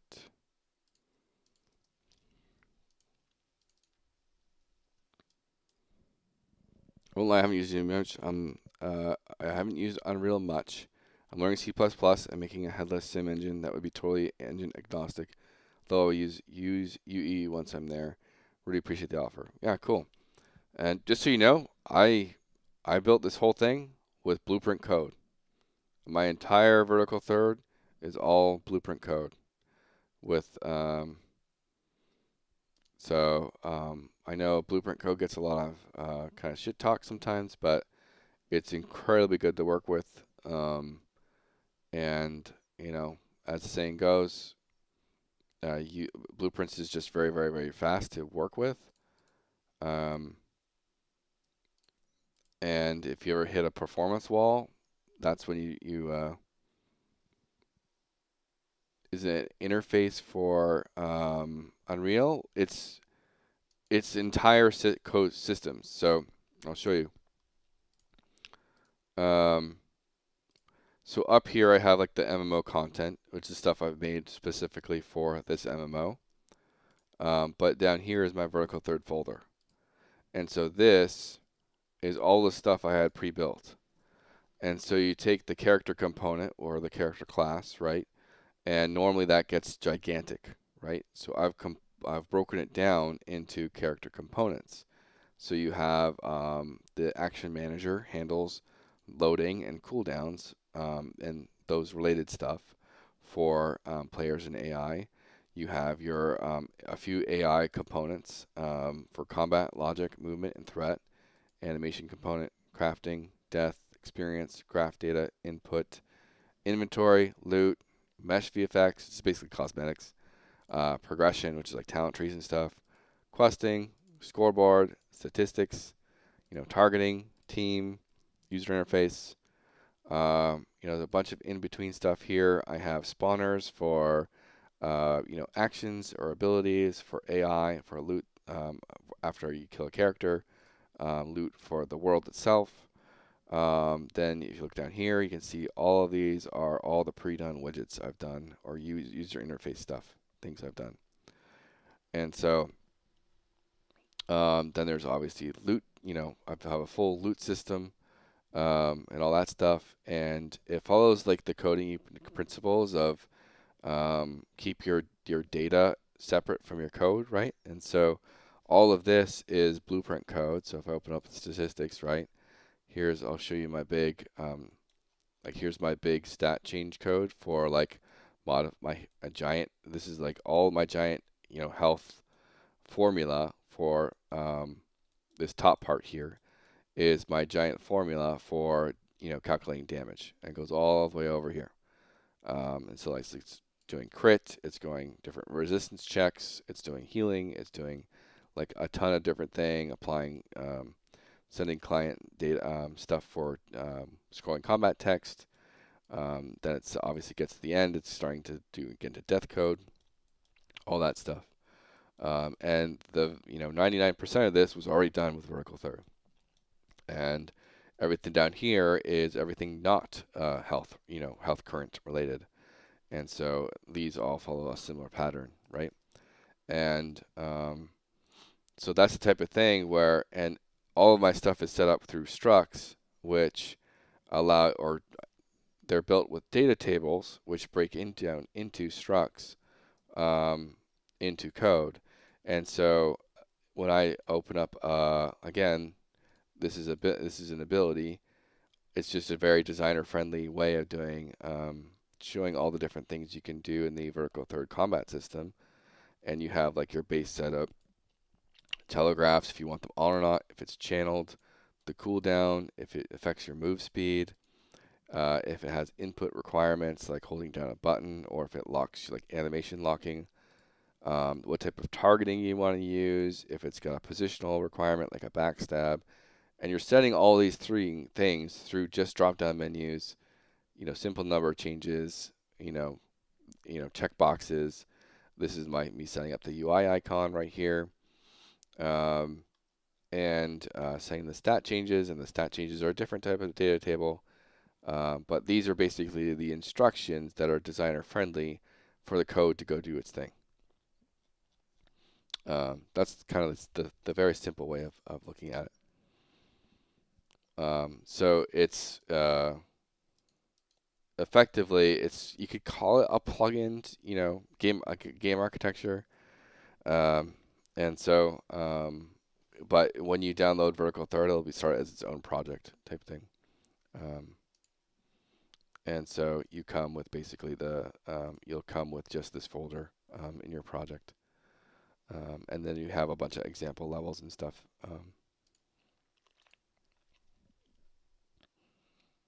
And so, yeah. So again, like the first thing we did when we started the project was just start implementing art, and we had a game. We didn't even have to really do much. We just started implementing art, and we could go around and play the game, and it's all multiplayer ready.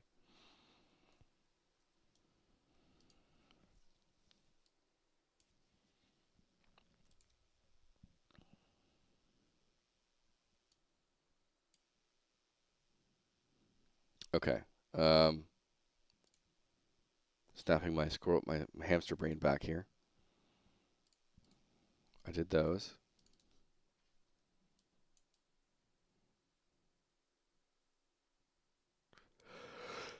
Unite R2.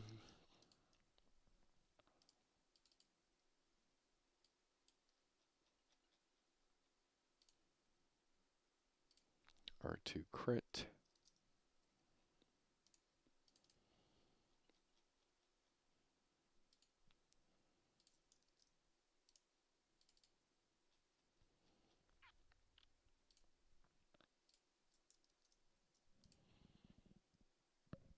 So right now I am working on, so the first thing I wanted to do when I did the Mage was I just started to do like a bit of a design breakdown of how I wanted the Mage to work.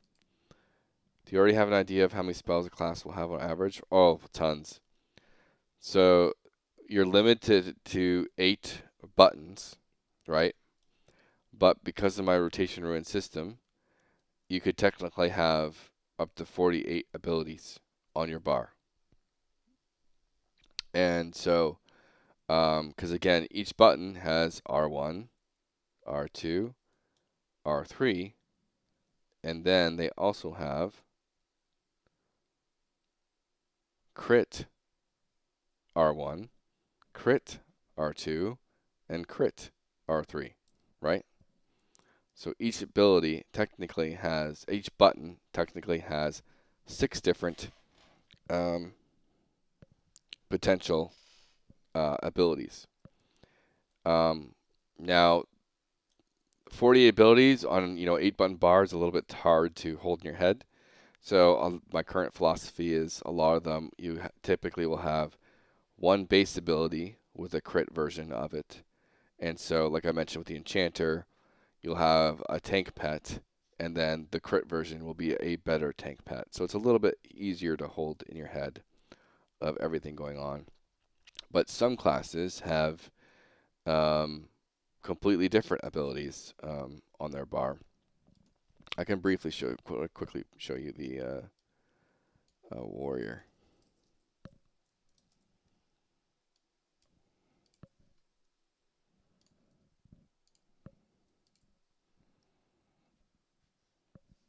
And so we will be going into like a lot of different builds, right? Oh, right. I forgot after all these cooldowns and stuff. But like right now, you have your one is just a pull. Pulls over. Warriors use stamina, so their ruins are yellow. But we have accused on 1, which is just a threat attack. What else we got? So then on your R2Q is a bleed. So it's a high threat bleed that keeps going. And then your R3 is like a big attack or something, a big heavy attack damage. And so the R3 crit is a big leap strike for big damage.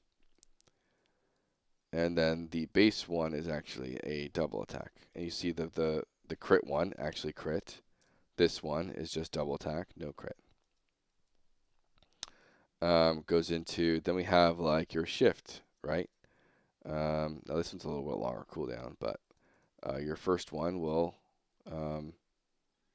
give you a shield buff, which is like block resistance or block value up.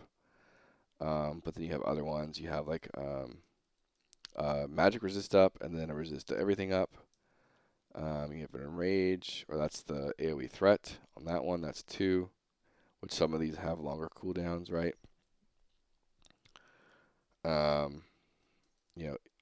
Here's my shield bash.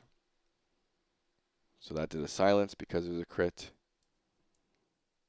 Then we have on R2 is a knockback, I believe. Knockback. And then on R3, it's a stun.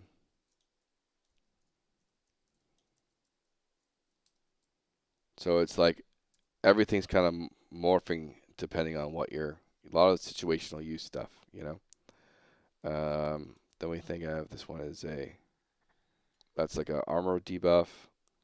Reduce damage, reduce your armor. Then we have on R2, I think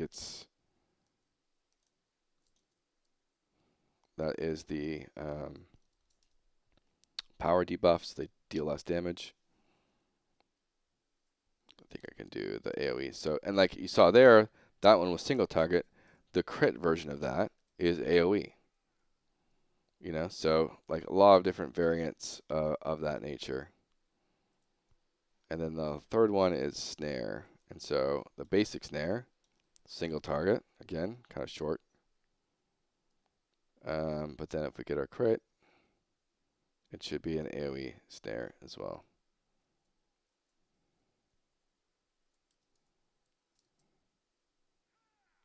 And so now they're all snared.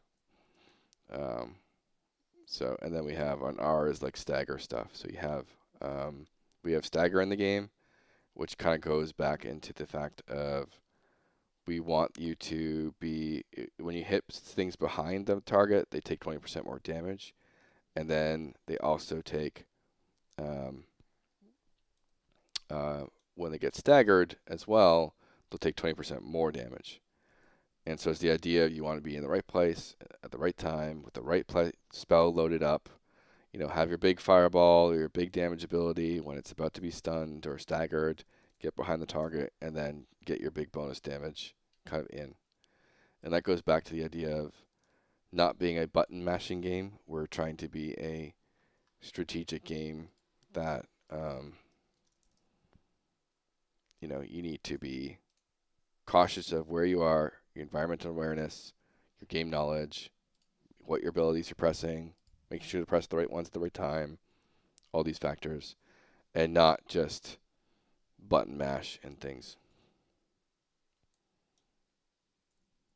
And so right now, I've designed they're additive, because the stagger only lasts for like 5 seconds, so you have to be prepared to utilize it. So yeah, it's additive.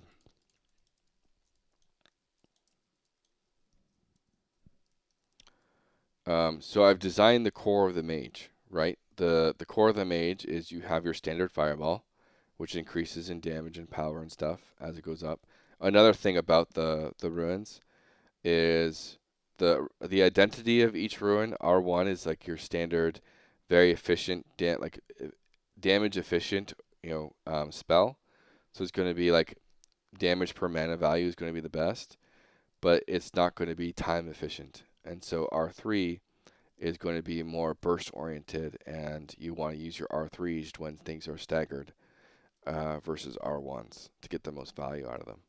And so it's like mana efficiency versus time efficiency. And then right now, the R2s are kind of in the middle. They're a little bit of both. And so R3s actually cost like double the mana right now of the base value, whereas the R1s are like half the mana value. Right now, I don't know if I'm going to do that. I thought about that, but I think that would be too distracting to see your buttons move so much. I've been kind of thinking in my head how I want to portray those type of things. Even tooltips, right? Tooltips have been getting a little bit weird as well. Eventually, you'll obviously, to set up all those things, you'll have your whole a whole menu of figuring out your spells and abilities and stuff in a spellbook format or whatever. But I think it'd be too distracting every time you attack that your bottom buttons would change. So I'm going to have to figure out. It's possible I do that, but I've been trying to think of a way that doesn't distract your kind of peripheral vision too much in that sense of things. It might be that when you there might be like a little dot above it, and the dots kind of move instead of the whole thing, and then maybe the tooltip will change as you like move over it, type thing. But I just don't want to I don't want it to be too distracting for the player. I want the eyes not to be constantly triggered by the moving buttons on the bar. I want them to be kind of up on the field.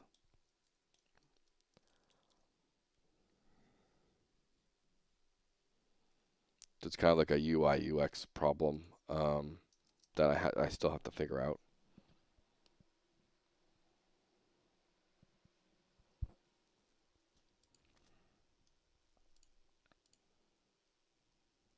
All right, so kits. Get all these guys. So Ignite R1 is good.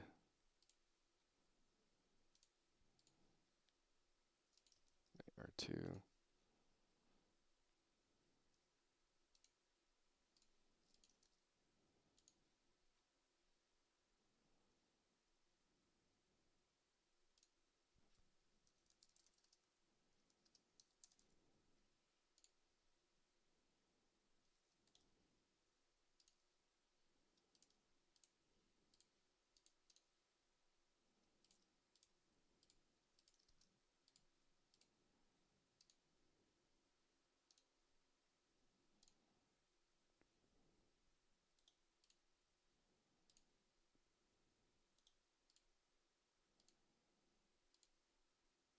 But yeah, it's been a fun.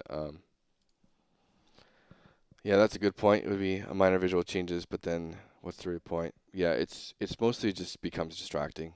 Um, and I think like we are going to be a game where you're like kind of like having fun with your build, right? Um, and what you enjoy. So you're kind of like developing a little bit of that muscle memory in a way of you know what you're kind of like what spells you're socketing when and where. So you don't really need to um, see them change. Um, and again, we'll probably have some sort of tooltip, mouse hover tooltip that, like, if you mouse over it, through vertical third, I had it. It was a very technical breakdown, but you would mouse over your ability, and it would show basic information. Then you'd hit T, and it would give you the big juicy technical breakdown of everything happening. And so there might be that type of thing where, oh, I hovered over ability, it shows me what that ability is at that ruin stage. But then I can press T to show me each ability that's socketed in there.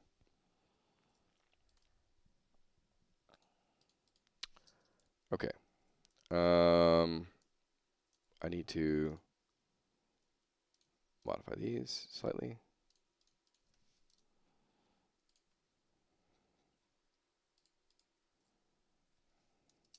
Just doing this for now.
So at the moment, I'm just doing a bit of grunt work because I actually finished the kind of little code. Every class has kind of had a little bit of extra code for little things here and there that I wanted to add. And I've kind of completed that part for the mage.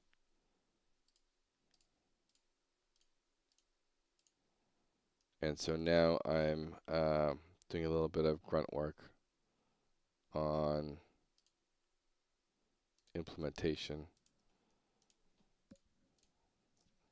And so here I have my ignite spell, which again if I stack a bunch of burn on the target, I can ignite the target and so we do bombard. Oh, thank you for the follow.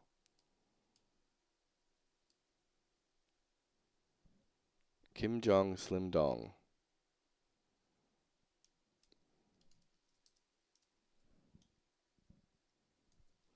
Okay, put burn on, and then we're able to ignite. 287 gets purged. And so now I have a different one per ruin. So I can modify them in different ways, which will come a little bit later. I'm at a design pass, so I'm not really worried about too much of the spell effects and animations. But as you can see, that was an R3 crit. And these need to reset critical hit.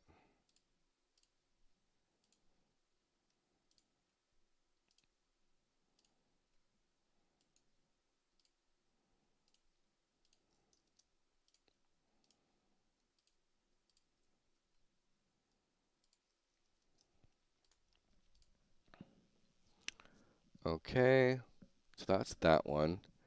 So when it comes to the state of things, so let me get this complete section ready here. So Q is bombard, E is fireball, R is what is it? Steal heat, whatever. 1 is ignite. So those are pretty much done. We're actually pretty close to finishing the mage from a design standpoint. We do a design pass, then we do our animation pass, then we do VFX and SFX. Sometimes we do those two at the same time, but sometimes I just do them one at a time. This is just Obsidian. And it's basically Notepad with Markdown language. That's all it is. And then it auto saves as you type too, so you don't have to worry about any type of,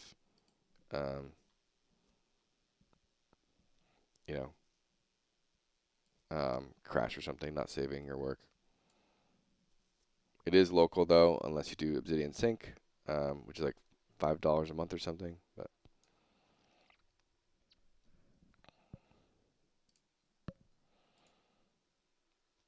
all right, so the last ones we have, did I fix everything up? Let me finish the other ones.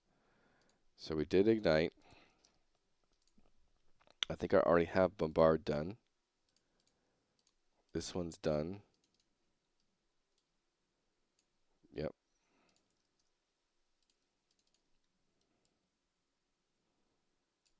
Okay. And then fireball is already done. I've already set all these up. Now I think I may have forgotten to set the name on some of these. Let's double check the name. I wasn't seeing a name show up on some of them. Fireball R1, R2, R3, R1 crit, R2 crit, R3 crit. Okay. And then, okay, so steal heat. It's kind of, or drain heat, do I have it as. So yeah, we're going to have 3 different types of drain heat. And drain heat is what I call an empower, which basically just makes a specific spell do more damage. And so the first drain heat is to make your fireball do more damage. And so we're going to copy that here. make this crit.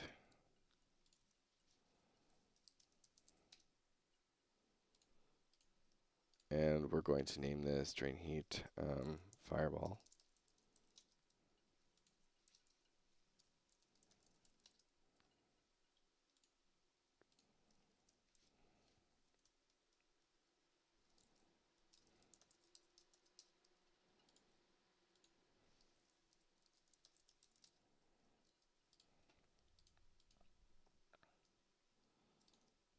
And then the next one, this is an example of, instead of just having the same base spell, a little bit different every rotation run, we're actually going to have a different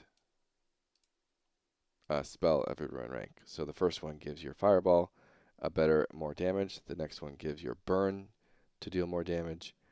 And the one after that does your Ignite more damage, which is your Execute ability. And that one's going to cost the most mana because it has the biggest modifiers type thing. So this is Drain Heat.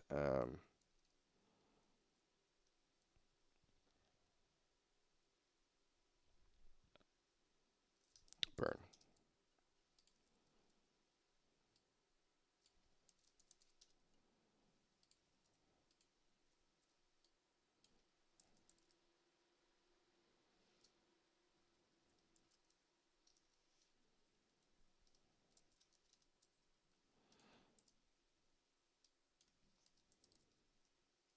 Oh, I don't need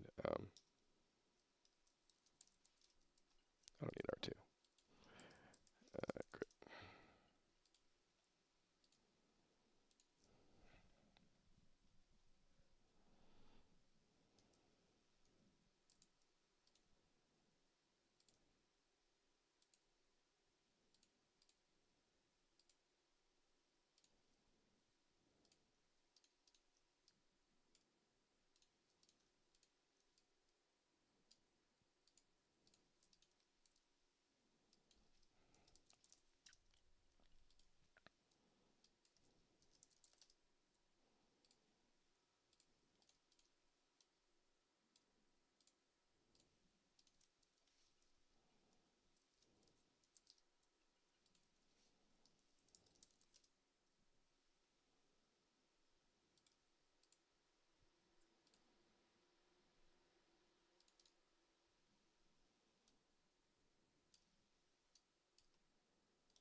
Okay, go to the kits, get these set up.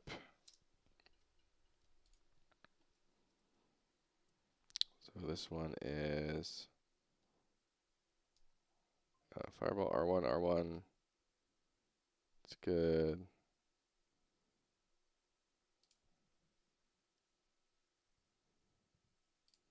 I can rename these. Teleport R1.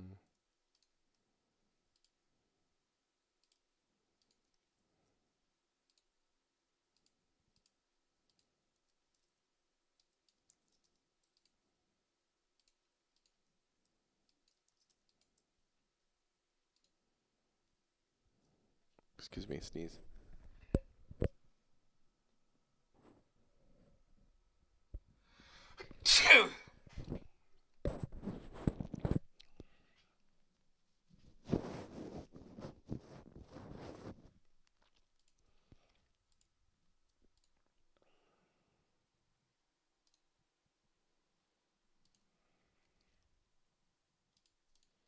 So this is teleport R2.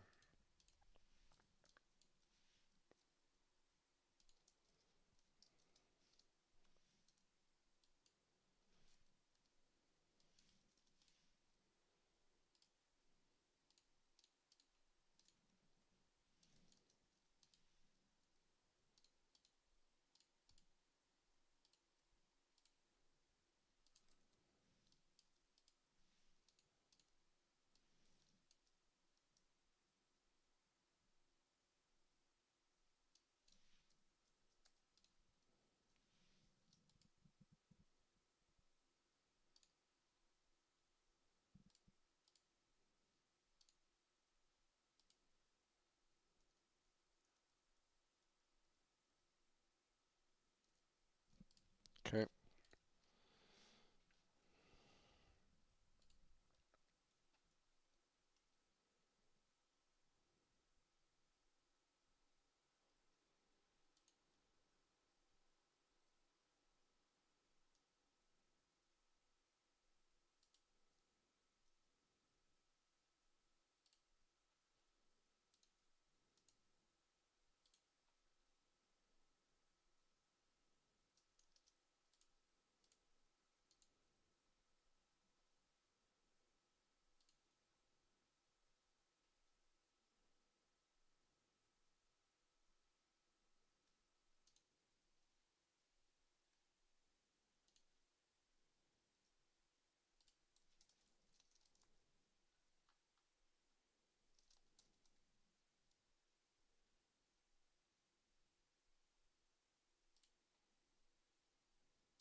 Okay.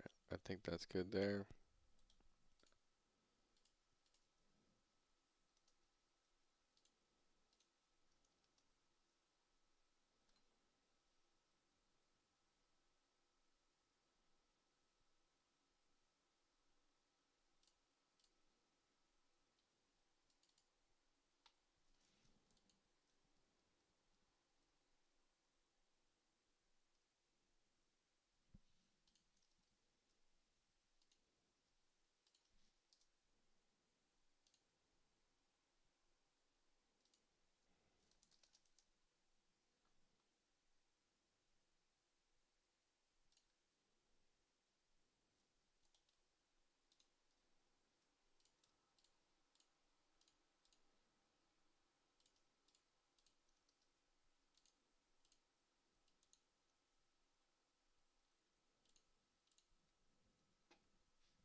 Okay, so I need to do a few more things before I test that. I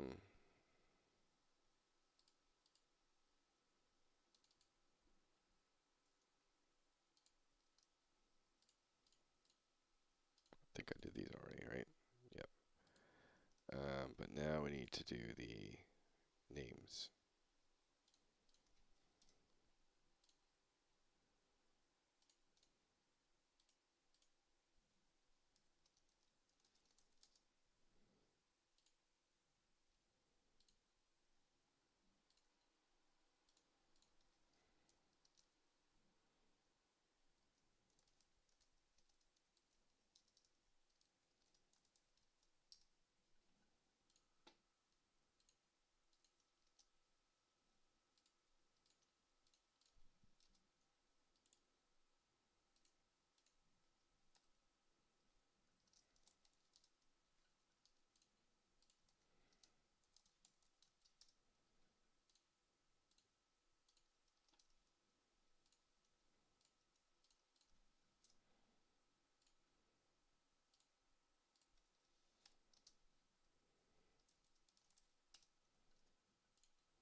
Okay.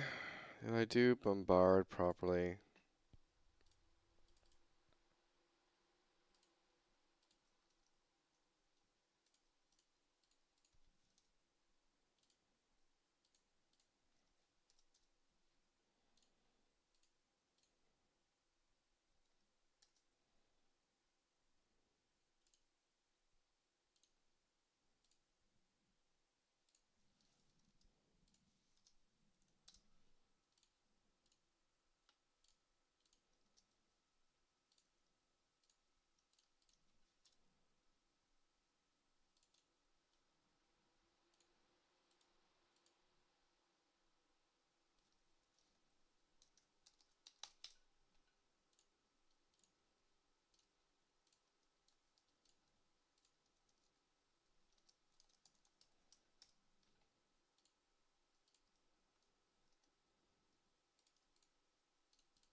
Okay. Burn is pretty much not used anymore.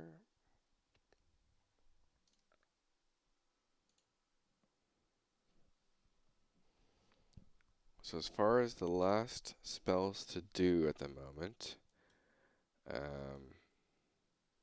we have Ignite, we have our AoE spell, Bombard, Fireball, and Drain Heat. I still have to set up Drain Heat. And then we have a mixture of 3 and 4, which I already have designed, I believe. So 3 is going to be like an assortment of we're going to give the mage a fire damage shield. I've already done a holy degradation spell, so I figured I might as well throw one on the fire mage, because my mages are going to be very element specific. It's going to be a fire mage, a water mage, a lightning mage, that type of thing, and they're going to be their own classes. And then the fire mage is going to be very different paths for each mage. So the fire mage could be a smoke mage, a lava mage, a burn mage, everything to do with different variations of fire. And blue fire could be a healer for the fire mage, that type of thing. So um,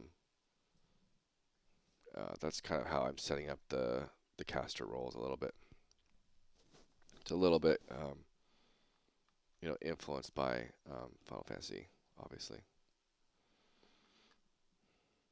All right, so let me see what I haven't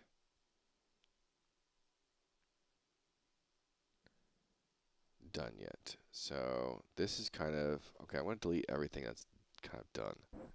So Fireball, I figured that one out. Bombard, I figured that one out. Shift, I figured that one out. Drain Heat. Ignite.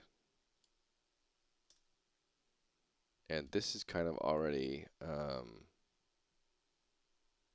used, because I have a burn. I do that with Steel Heat, so that's kind of used. Then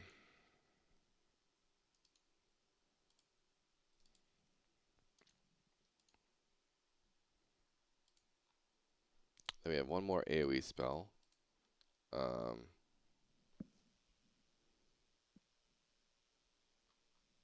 And then we have this one that can be set up pretty quickly. And so the things I need to work on are 2, 3, and 4. And then 4 is going to be some sort of like burst long cooldown, like 5-minute or 10-minute cooldown. Like oh shit buttons or super burst buttons, those weird things. So the only thing I don't really have is the last AoE spell.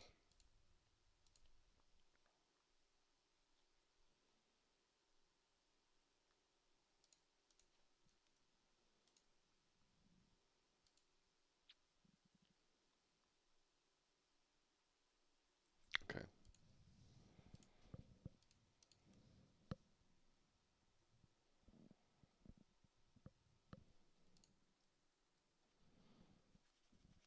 But yeah, so far so good on the. I do think I need to stop, take a break. I have some dishes to do, so I need to go do that.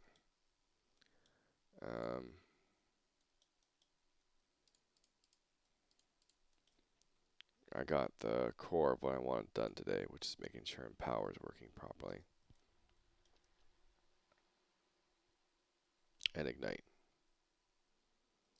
So now big fireball. Boom.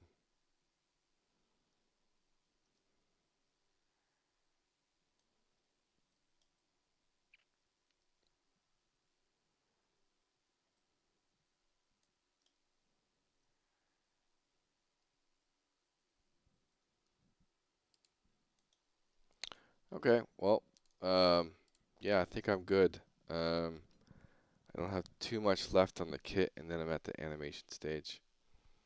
And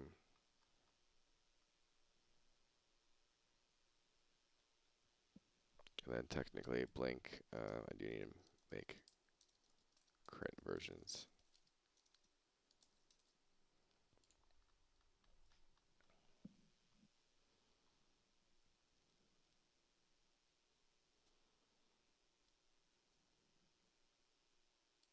I've done that.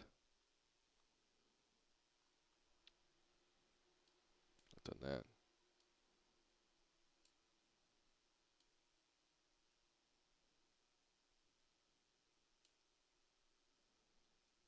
And we might do some stagger stuff as well. I like the idea of a fire mage, like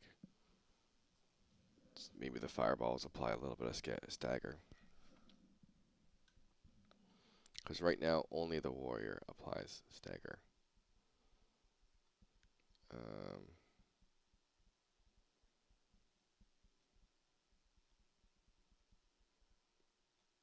Yeah, okay.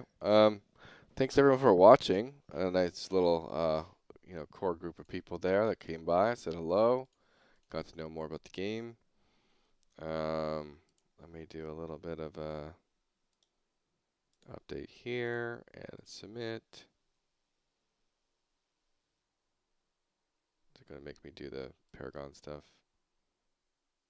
Okay, I'll submit later. I don't want to click all those.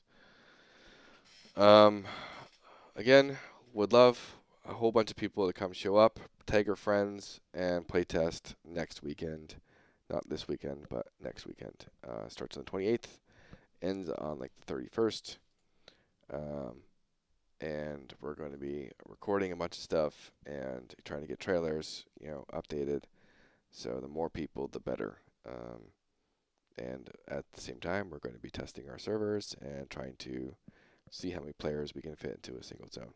So it's going to be the first time that this really big kind of class overhaul rotation ruin system kind of has come together, and it's going to be a really fun one, I think. So thank King Ding.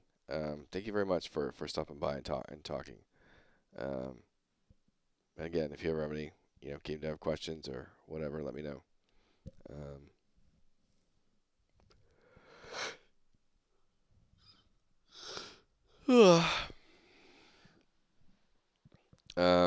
Yeah.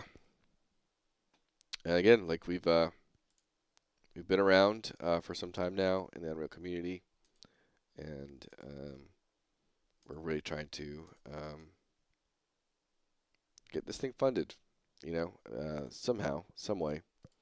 We're actively looking for investors and stuff, publishers, mostly publishers, but we do know that the nature of the MMO genre at some point we're going to spill over the edge and actually get on like content creators, and they're going to be like, "Hey, this is an indie gem. Check it out." They play test. I consistently try and poke certain a wide range of content creators, big and small, to come check us out. Awesome, King. Thank you very much for those. And yeah, I've been streaming pretty much daily right now,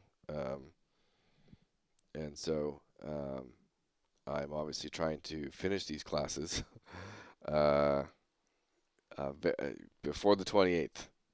So I'm kind of in a little bit of a crunch mode, a little bit, and cutting corners here and there where I can, because it's a lot of work. I can easily get the Mage done and easily get one more class done. The last class, we'll see how many corners I have to cut on that one, but we'll see. The Rogue and the Archer do kind of feel a little bit more simple in design, but I'm always looking for ways to make them feel unique too. So,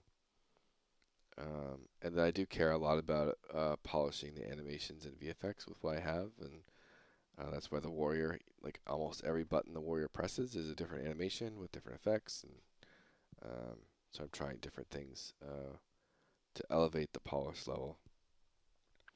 Because it's standard in indie development, like you kind of, especially MMOs in general, you kind of like, do you focus on content or polish?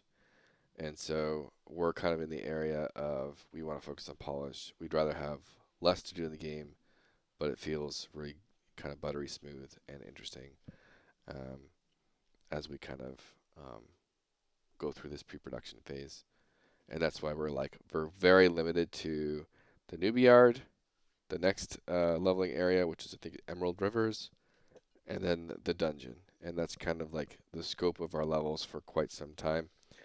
And the dungeon is probably going to be levels like 20 to 30, but much harder stuff. The dragon boss is right at the top right now, but he'll probably be at the very bottom later on. And try and figure things out.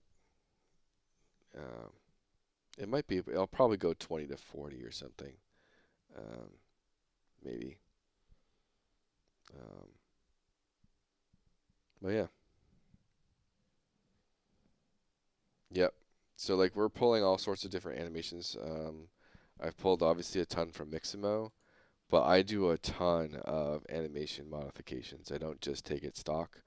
I play with the timing of everything. I add the VFX, add some sound effects, I mess with sound effects. Each class I think I've done this month has been at least 3 or 4 days on polishing up the animations and things. Not opening up animation software, but in using Unreal Engine systems to actually change timing on things. And there's a lot you can do to make it feel different, especially because a lot of the animation timings and things is part of the combat system. Because certain spells you want them to feel like a longer cast, to have that feeling of impact of, oh, this is a giga big fireball coming. I want it to feel like a super big fireball. So the cast time and that anticipation is really key to make that big crit fireball feel like a big crit fireball. So it goes into the entire gameplay feel of the combat system.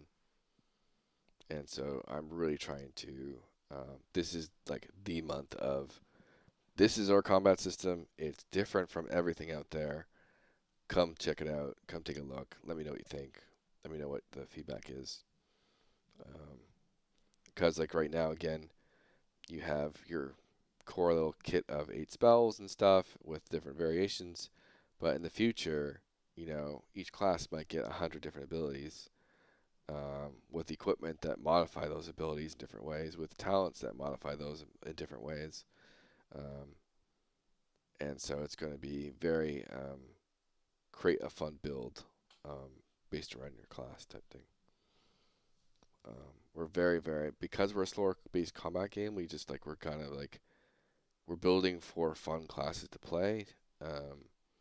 and like two damage dealers sitting beside each other, if they're properly, pressing the right spells at the right time, they're probably going to do very mathematically similar damage. But it's about, is the class fun to play and interesting to play? And do you have a lot of options in front of you of what is the right spell to reuse at the right time? So you have to have a lot of spell identity in a way. And how does one damage spell differ from a different damage spell?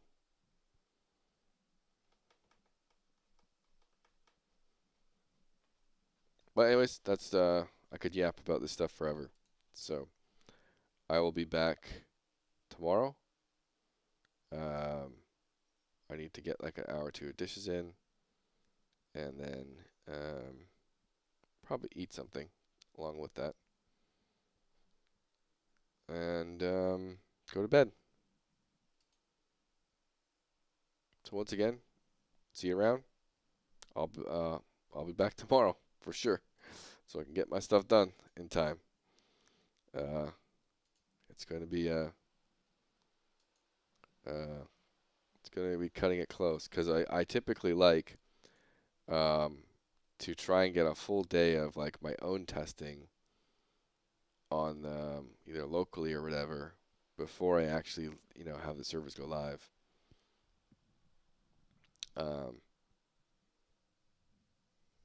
But yeah. Anyways, toodaloo. Goodbye. Thank you for stopping by.